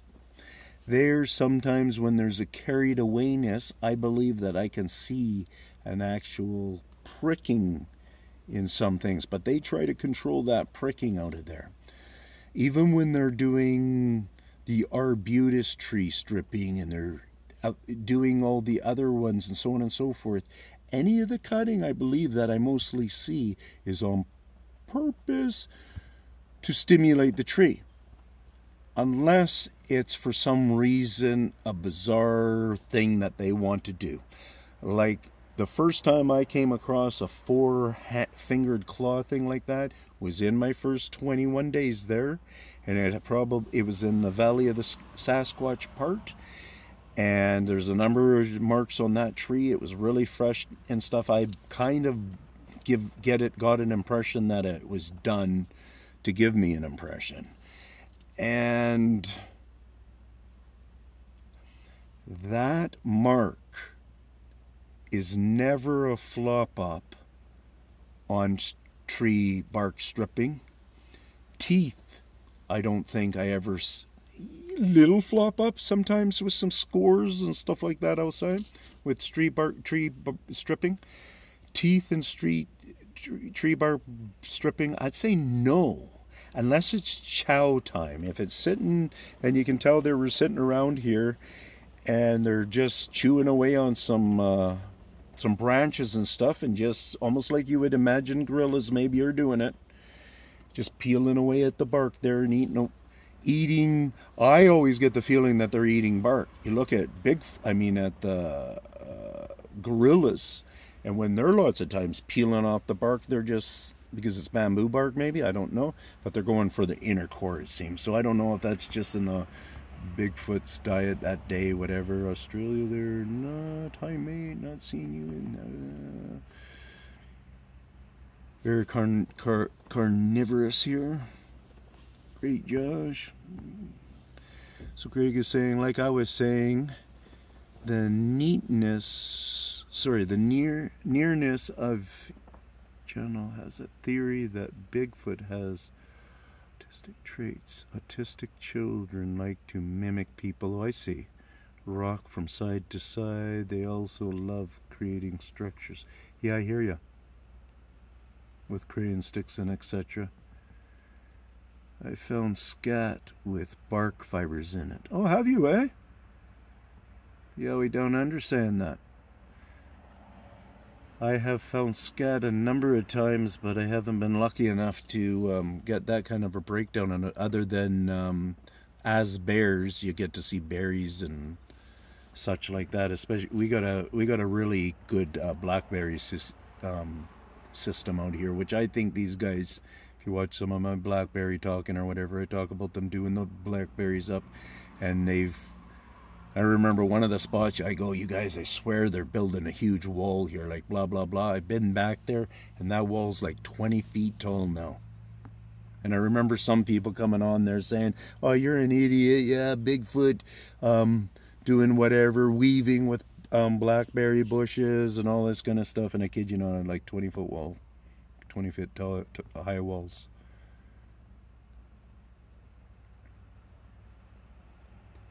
Bring backpack full of rocks every trek. You're bringing lots of rocks back, or you're taking rocks out? What are you doing there, Mark?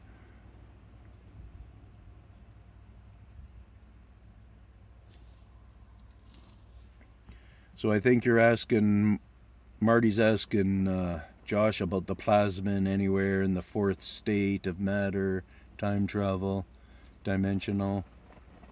Greg is saying, also with that being said, it makes sense why children being taken from national forests, mostly have disabilities. Is it kids like that? Greg saying he's seen that video. Never Tinman, interesting. Hey, experienced well. Seen shit. There is a connection with UFO, don't know why. They also seem to morph, no joke, all on old public. Yeah, it's on those kind of legends, but the experiences that I've had, I haven't, and I claim and even prove in some videos for the people that can see it, and I got some pretty good people out there watching my stuff now. I haven't had an interaction with all that experience. I have nothing that has interacted me with UFO stuff. And I've had my eyes on them, 100%. And there's been no morphing. That big, where I refer to the big male baboon-headed left side profile, all that kind of stuff, he never, he tries to move out of the way a couple of times. He never disappears. but he actually tries to move out of the way and stuff. At one point I'm going, you see that? He disappears and all that kind of stuff. But that was I rewatched that. That's just my inexperienced practicality. Why I'm watching it, I'm sitting there looking at him the whole time, and I'm realizing that I'm just not seeing him anymore, because I was visually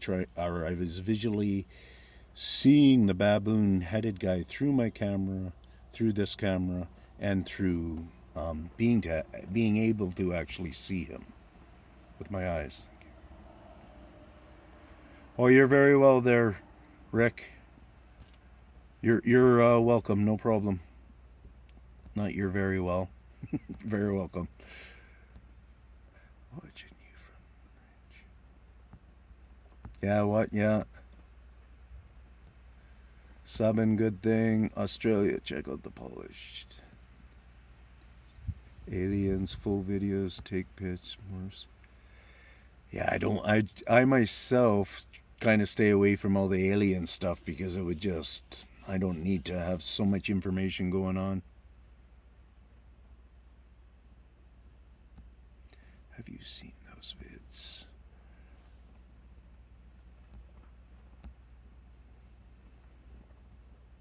Yellowstone National Park. I talked with him, seen legit on the video, looked fake, but the video. So Marty, when you're saying, like I described, some people will probably, my first face-to-face, some people will be able to describe, I would believe that they're morphing in it because of the movement they do. But I call it not, I say it can't be a morphing thing, it can't be a disappearing thing, it can't be, going to through a different dimension or anything. I don't believe it. And the reason is because when you watch it, you can see you can see the pile of them, a pile of Sasquatch. My main thing is I'm focused in on a guy's face that would be right around there. But almost like, so that's where his face is, say where the hole is there. The rest of it is almost what would represent a pile of Sasquatch all around together, with the main culprit's face right there, almost in center of the screen here, but just down a little bit like that. And so if you watch the video first face to face, at about 2 minutes is when it does this little jump of focus like that, and he comes in really nice right at that jump, a really good focus. A hair of a split second after that focus, almost just like that light, as quick as that light turns on, if you look down here where his head is, it almost looks like his dad's arm maybe wraps around his neck, and his dad's hands down here, and what you see is you kind of see something like this, not as big as obviously my hand is forward here, but a feeling of that. When you look and you see that hand, you're just kind of like, holy fuck, I don't know if I would want that hand to be put on my shoulder to keep me in line. But and so that's right at that 2 minute old moment and stuff. So we got that going on right at the end of the video, which is another 15-20 seconds, I don't recall. So 2 minutes until the end.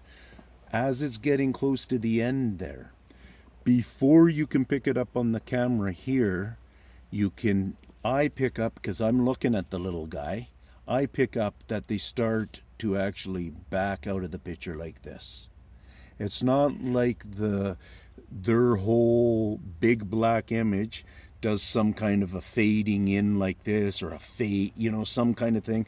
They didn't choose to do a backup thing like that. It's probably because of how the log was in there. But all I could make out and fully understand and comprehend still to this time is that they're doing a backup slide to the side like that. Almost like if Dad could just pick us all up and slid to the side so it was ever so slight. And that's just so you understand, that's kind of what I'm able to pick up on that part of it.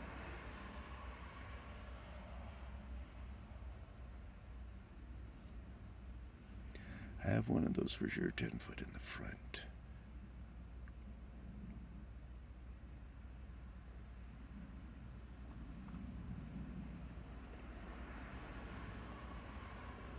Thanks, Greg. What kind of tips you looking for, Greg? Stay alive? Pure true talk. Thanks, Marty. If you're, oh, you're talking about that, those UFO guys? Just remember, though, like you guys, even like me, how, like, you know, my real pictures, and if you get to go there and see the real thing that's going on, and you really see this description and real thing, that is getting you closer to understanding that I really am doing true talk myself. So in other words, with just watch that always with people, with our nature, we can, you know, there's people out there who trick lie detectors and all that kind of stuff.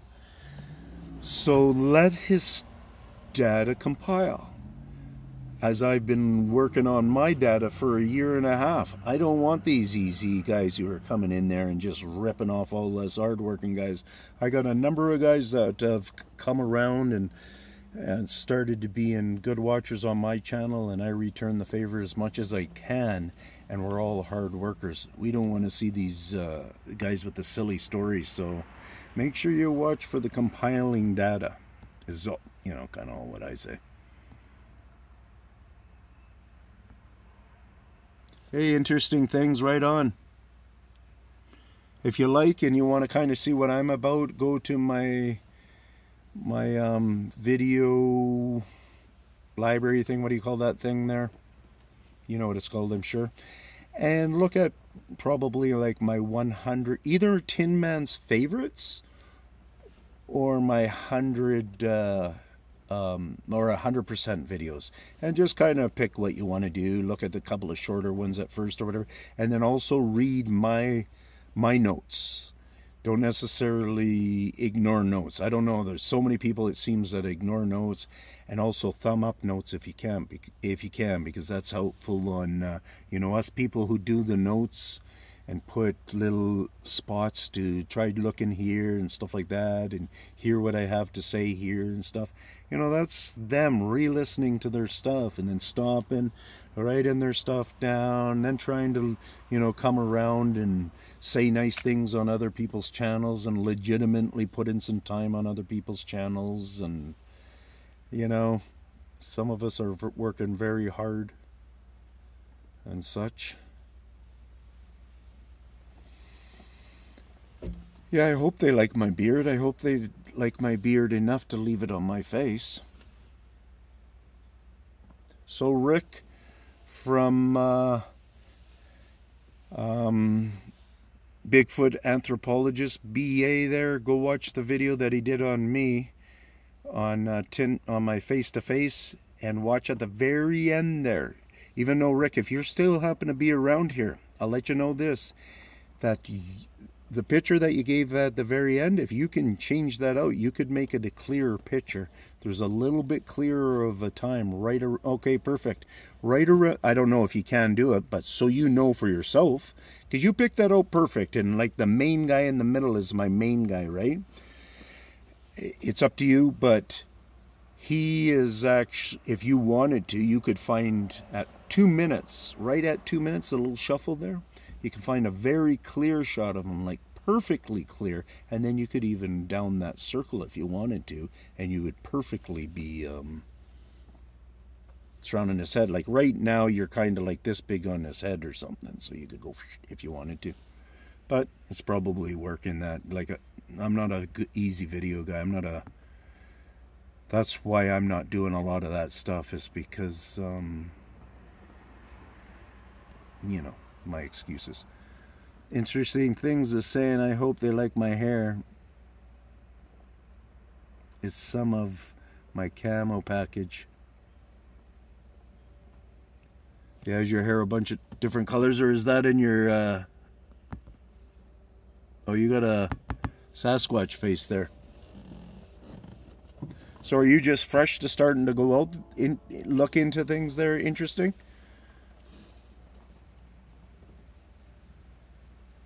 Make sure you think cautiously and stuff like that. You know, if you are. No, it's just... Oh, okay.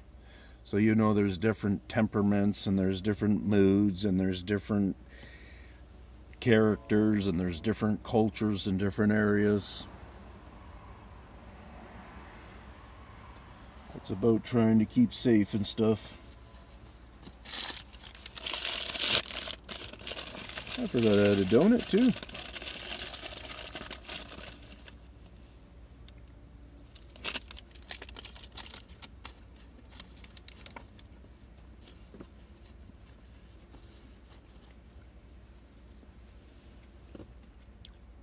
Marty's saying you must have heard of this guy.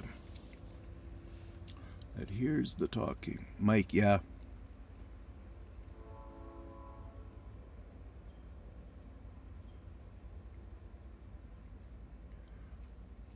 Yeah, you know what?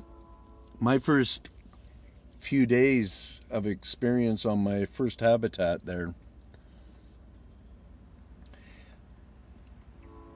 I don't recall the number of time of days, but I also really understood their presence was around there too. And then from that point on, different things started to go on where, and especially with my experience now, I know for sure they ended up tracking me back to my house, and that was something like 2 to 3 mountain ridges away from where I originally met them. The big, what do you call it, Stave Lake dam system separates us and everything. So, and now I totally believe that they really did, and that was getting on to close to 2 years, I guess now. Not quite a year and a half, I'd say, to 2 years. No, I've had a lot of strange vibes and stuff, different tribes in my area. You think, yeah, right on.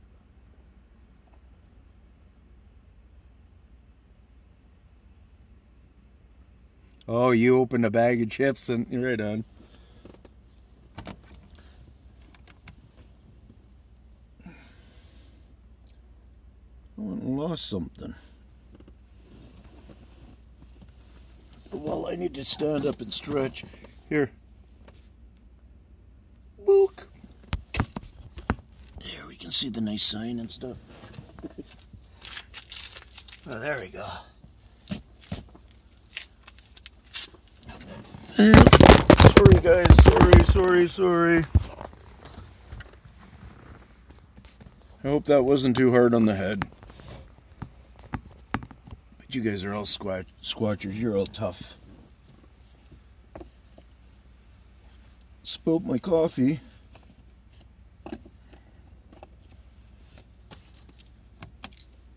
Life is great, eh, guys? I sometimes, in some people's minds, might not be living the perfect life or whatever. But you can trust me, I live an alright life. I really enjoy myself. I know it's on a mend of changing too and stuff. Stave Lake, yeah. Yeah. Yeah, life is great. Right on, Greg.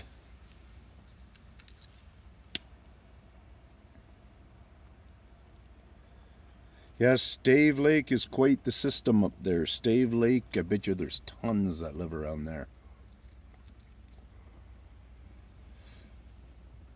So, Rick, you're still around. Do you, on my video there, that breakdown you did, which I so much appreciate, did you, all of that action,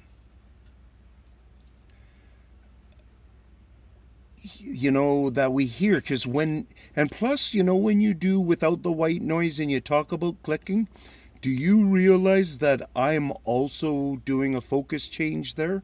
So I'm wondering if it's my camera that you might notice, just for a thought. And also, so what I'm really doing at that point there is I walked beyond where they are. I walked up a little bit of a hump. I'm focusing my camera. Okay. So I'm focusing or zooming, I should say. I'm zooming the camera in. And in my watching this then, when I'm watching this, I'm sitting there thinking, because I'm not zooming in on the bigger part of the clan. I'm zooming in. What I kind of always thought, there might be a whole bunch of little ones down in there. So now all of a sudden you're showing me this thing, and I really did walk up this mound, and now all of a sudden I'm not zooming into the big boys, I'm just zooming in over here. And there's, let's just say, 100. To me it's just like, what, is there 100 chitter-chattering voices I'm kind of getting from that noise? And then I kind of back off, because I'm not hearing it, right? That's all unaudible for me. So then I back off, and because my mind's on focus of where I want to come back to still yet. And then that's when I turn, and that's when I go in for the pile of Sasquatch that are there. But still at that point, even before I see them, I'm still only in breakdown mode in my mind of still just trying to figure out where I'm really standing. Is there something here? Is it a bear? Like, I'm still just trying to figure out what really is going on here. And then you guys get to see that process working up to the 2 minutes there of me finally then saying something, because I'm realizing we're just both standing here kind of staring each other down, right? And nothing's going on. But I'm not seeing that there's, I kind of, for a number, lots of times I've thrown out to people that there could be a good 30 in there. There's a number that I've thrown out many times. So that's kind of me, Rick, on kind of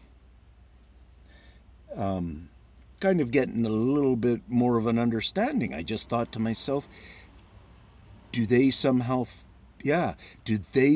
pick up the energy or see my finger adjusting? There we go. They might see my finger adjusting on the camera, so they're just kind of all chitter-chattering because he's pointing kind of towards us. You see, there's a lot of people think that they can actually read that we got this camera thing going on. I don't buy that yet. I'm not a sold guy on that. I think that, they're just capable of understanding something more about that thing that we're pointing at them and stuff. Like, obviously, a gun's pretty straightforward. That if they're around and a gun in it pointing towards their direction, and then a shot happened, and then they see that bang made a thing hit over there, it's pretty straightforward for them to figure out, okay, that tool does that. But when they're looking at us with this little box thing, unless they know how they followed us individually, they follow us to our apartment, they watch through our window, they watch us download it onto a computer, and then they sit there and, they're watching us. I don't see how else they're figuring that one out. So you think they were laughing, like playing hide and seek and stuff with me, yeah? You were not perceived to be a threat. So the way that you're understanding the language so far, there was nothing in there that gave you any impression that they were upset with me, that it was all happy, eh? Bigfoot Force is saying, Marcus, man, you have backyard Bigfoot. Your hideout vid's wild. Cool. Marty, they read your thoughts and hear the camera. Who knows? Who knows is exactly? They know, I think. As for reading my thoughts, man, I don't know. I've tried that, I'm a pretty willing-minded person. You guys probably maybe can figure that out a little bit, right? But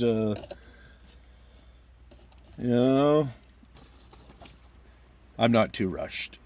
I think I might go have a good day. Or no, tomorrow I'm doing a nephew thing and my dad thing.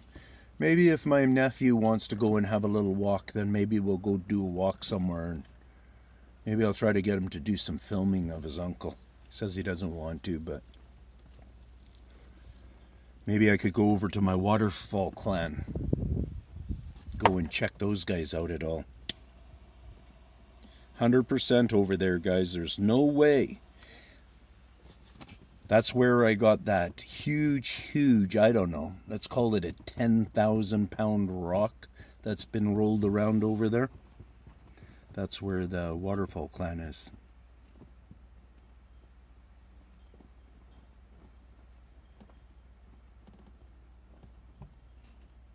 How do you take the Mojo screen off? I don't know. Hey, you guys chat for a second. I'll be back in 2 seconds. Or more.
How's it going out there?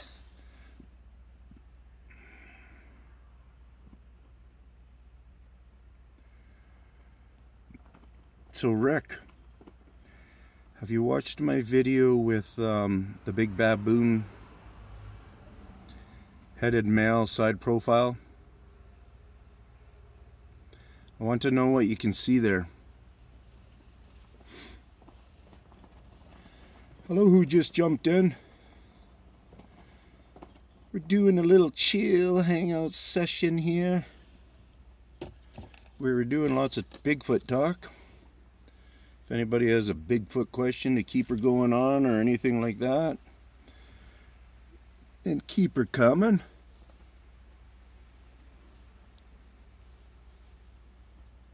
You'll check it out, okay? Yeah, do that. Let me know.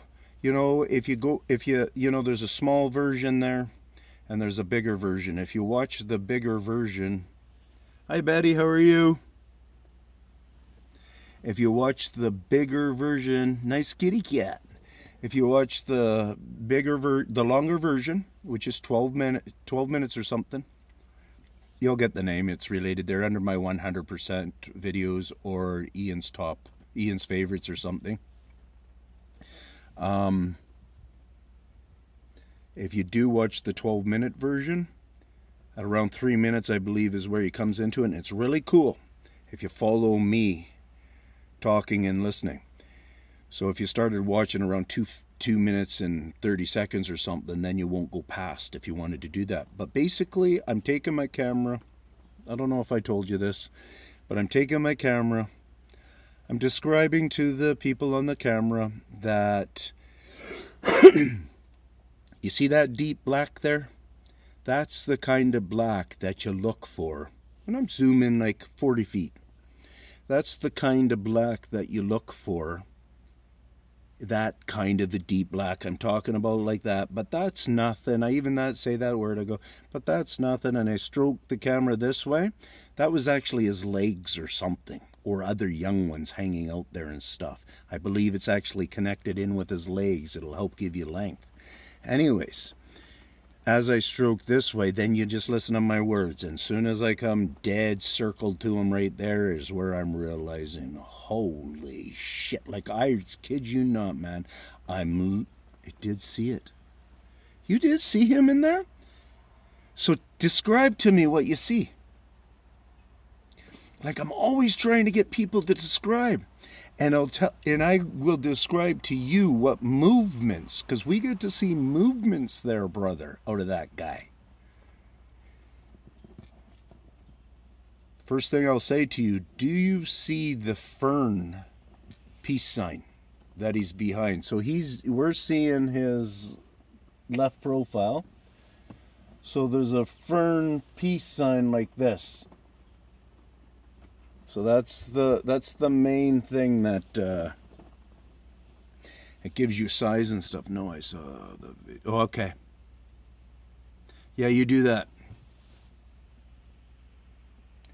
And I gave you a little hint there too, that peace sign of the fern. Tinman, get my vids analyzed for me. I trust you, man.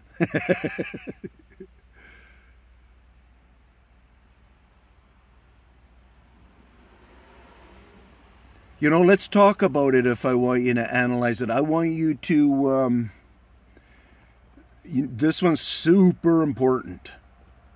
Like this one's a super important. I think I got a creature on there that has yet to be televised, that has yet to be filmed. 100%, brother, 100%. That's what I believe. He's on there. I'll tell you what other things happen, how you know he's on there. You know, you're going to find him yourself anyways, right? You're going to figure him out, but it's, you know, if I was in a bit better of a position, because I'll kind of use my head as a direction, okay, as the map of it. So this is his left side. I'm just not going to turn right like that because it's obviously I don't want to, okay? So always try to imagine that this is going on like this. What you're going to see is you're going to see more of a view that's coming down to him, not straight to him. So it's coming down to him. You follow me? You're going to get to see, and you're going to figure out that this is his right hand on top of his head. When I very first watched the video, I thought it was a baby because I had heard some things and I had already seen some things on some other people's videos where it was giving me, you know, some baby ideas and thoughts.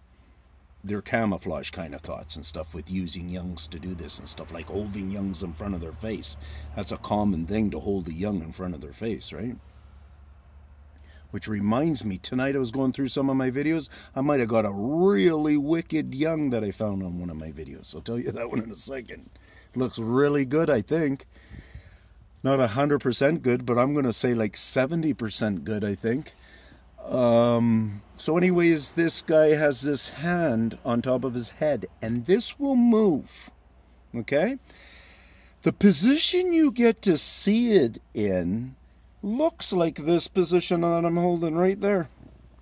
You see that position? That's what it kind of looks like. So when you're looking there and you look at it, just think that to begin with. Like that's same. So you're seeing, like, you figure you're seeing a couple of digits maybe and stuff, okay?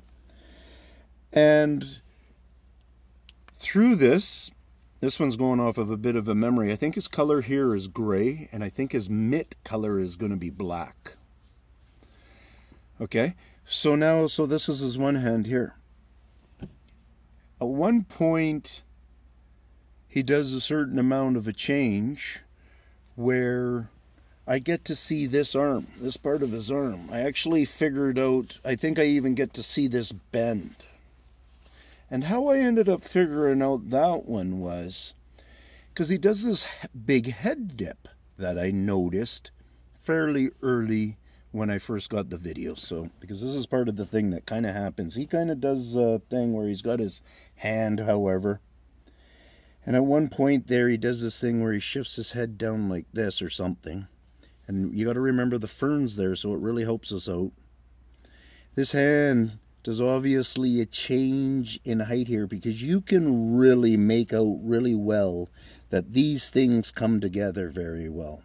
So then the change you get to see is you actually get to know for sure you're seeing a separation going on. So that's the movement of what you get to pick up more or less pretty easily with your eyes when he does this thing. One commenter on my channel even noticed and said, why do you think he flares his nostrils at you? I was really happy with that part because to figure out how his nose is and stuff is kind of interesting, and I think that's kind of in a spot when he does that move. And what you almost get to, as well as almost as I'm just kind of holding my fingers like that and they light up in the light, it's almost like you're getting to see right into his nostrils almost in a way when he does that turn. It's really quite, something's going on there that's quite interesting.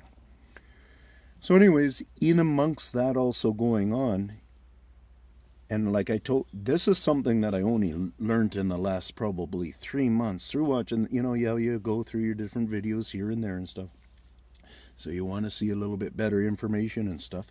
Well, you get to see this part, and you don't get to see the hand. Not that I could figure it. I can't figure out that I'm seeing the hand, and I can't figure out past something like this or whatever. And it's not like it's always in view. But what I ended up figuring out is, in his camouflage, because he's gray also on this, on this side, I believe he might be black palmed. I don't know if that blackness continues on. But on this side, I ended up noticing also one black spot here and two black spots. Made me think of eyes. And when he does a shift, you get to see, because those black spots are in view like this, and when he does a shift, he turns his hand, probably on purpose is what I'm thinking. I think he takes advantage of a full change. So in other words, he knows he's got those two black dots in his camouflage. It's showing he wants to do a change. He changes, he turns his arm at the exact same time. That's fully what I believe you're going to be seeing there, Rick. So check that out. And that's I think that's in the 12-minute video part of the thing. There might be a little slot where let's just start from there and see what you see and stuff, eh?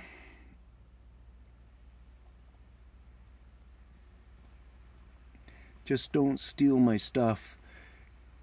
You know what? I'm not. I'll be a guy. I'll check out your stuff. I'll tell you what I see. I'm that kind of a help or whatever. I ain't stealing nobody's stuff. I've got no reason to steal anybody's stuff. But guys like Bigfoot Anthropologist, he's the type of guy he's working in his, and he is an actual anthropologist. He is working in his field to work along with guys that he connects with out here, like us. And then we work together. You're kind of helping him out with his channel. He's helping me out with my channel. And we're getting some true stuff out there. He's not into putting out any stuff that's just rubberish or whatever, silly or whatever. He's only into the real stuff. This is the character that I'm getting from him, so... Is Bigfoot Tony any good? Well, Bigfoot Tony passed me up. He passed me up a few different times, really wouldn't get into any conversation with me about my work and stuff like that, and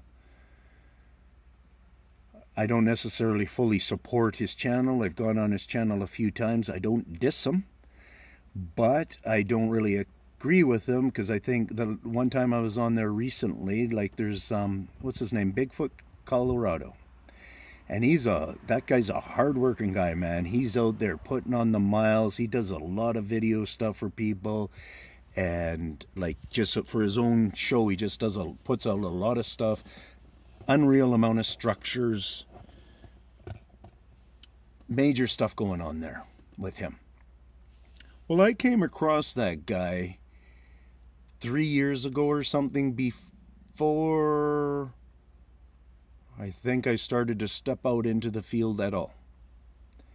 And I watched a video. It was probably one of the first videos of his I watched, or within the first couple.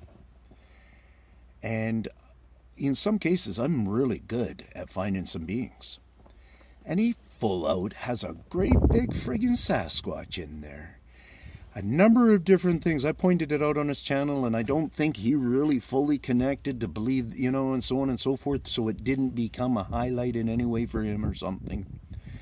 But the big guy is behind these trees a number of times, and you can tell that Bigfoot Colorado guy, I think he just gets too antsy, and there's too much information that's going on that should pull him there. So it's either on a tone of something that vibrational gets him whatever, or he just felt a little bit too uncomfortable. And I've noticed that as soon as we're a little bit uncomfortable about something, if we allow our mind to come here, bam, it's stuck there. In these cases, I won't even go back to that. I've come out of places going, oh crap, man, that stupid thing caught my mind. I just was going for a break, or whatever type thing, right? So other people might be able to relate with that. Anyway, so the way Bigfoot Tony kind of mocked the guy, I found. He said something about, maybe he's got a guy in there, playing games and stuff like that. And it's kind of like, you obviously don't watch this guy's show. He's not walking around acting like a fool and trying to attract that kind of stuff. He's a good-willed kind of guy. So that put me off on Tony, maybe Tony was having a bad day, though. We can do stuff, right?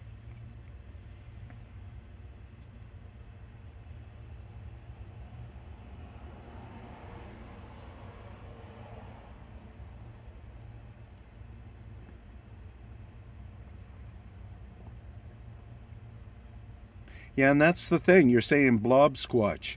When you go back to that, on my video there, when you go back and you look at it at that 2-minute point, that focus you're going to get in there, unless they don't pass the video over as well on your side as I get to watch it, you get to fully make out one.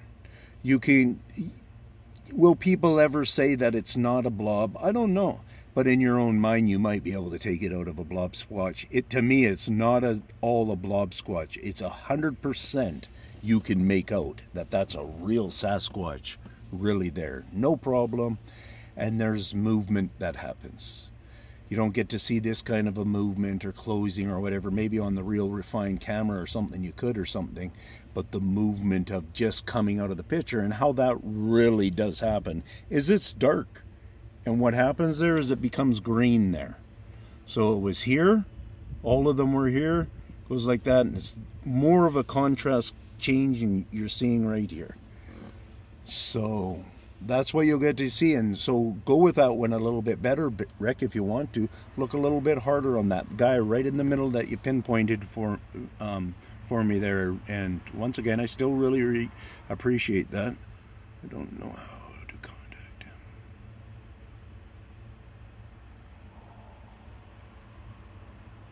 Hey, Tinman.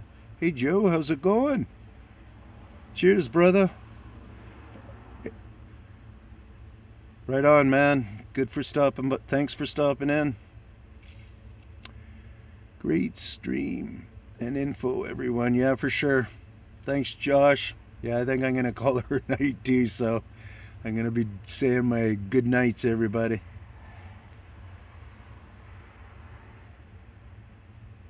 Okay, I will do that for sure. So Bigfoot anthropologist is pointing out that I could, because he knows that I like the Bigfoot Colorado guy, respectfully. He did an analyzation of his and Utah Sasquatch camping out when they left the recorder. Oh, okay. And then they went to sleep. Okay. And Joe's saying, much love, everyone. Hope you all had a wonderful night. Just wanted to stop in and support. For sure, Joe. Interesting things. Well, I didn't want to step on any toes, Tin Man. I stick with you, no worries. Right on, man. I appreciate that. You're not stepping on any toes, though. Entertainment is entertainment in a lot of ways. I'm maybe a little boring and factual sometimes. Thinker Thunker, never mind. I don't want to complain, I'm happy now. There, let's go with that. I'm hooking up with people that, will see this thing along better. I just grabbed a short hop in to see what. Oh, I got you, okay. Always, brother. Good night, Mark.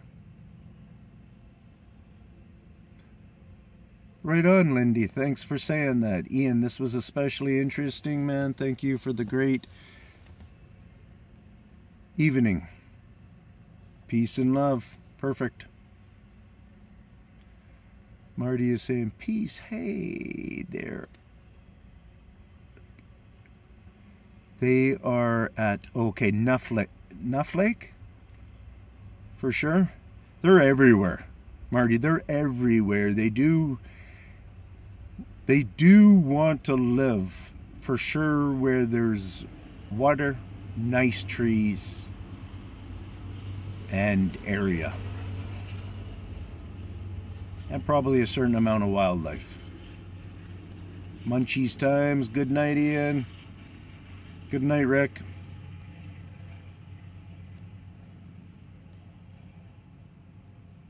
Peace out.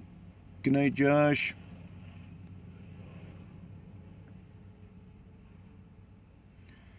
Endeavor to preserve. Yeah, we gotta, they're endeavoring to preserve maybe, and we gotta just figure out if that's what it's all about. What do we got here? We got Digga down under. Hey, GD Tinman, good day. New sub and first check-in. Oh, right on. Oh, right on. Josh is an awesome friend over the net here. I'm getting to know him very well, so welcome aboard. I hope you get into some of my brainstorming is much different than others. I've got Josh's attention really good. He's one of these guys that's very easily willing to say, you don't got me yet, but I've got his attention, and as things are starting to roll there, he's starting to get more faith in my talking, because I'm starting to be able to prove factual stuff in where I've been. And that, because some of my talk, you gotta see how many times I've talked about it and see how many times I've shown something about it before you start to realize it's bigger than just a few little things. Like, I'm kind of getting into markings and stuff, because I'm this guy who proclaims to be tracking Bigfoot. Nobody else uses the word for tracking them, and part of the way that I do it is I do it through the ways that they live off of work with the trees. I'm not going to choose the words of living off the trees, but how they do their caretaking of the land and such like that. So, okay, so good night. Take care, everybody. Peace out. What's that? Cancel that. Do you think they are more now than a few years ago? Yes, they seem to be in many backyards. Betty, yes, very much so. Peace, brother. Bye, Rick.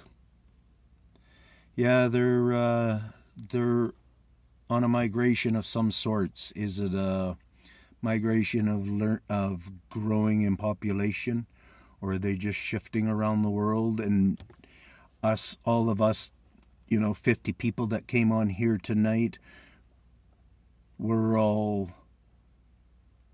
just happen to be in those areas where they've increased, so it's made us aware, and they're less in other areas. There's lots of stuff to figure out, but I actually truly believe that they're spreading more. And yeah, the forest tells the answers on numbers and stuff. Babies everywhere. That's right, Mark. Peace out.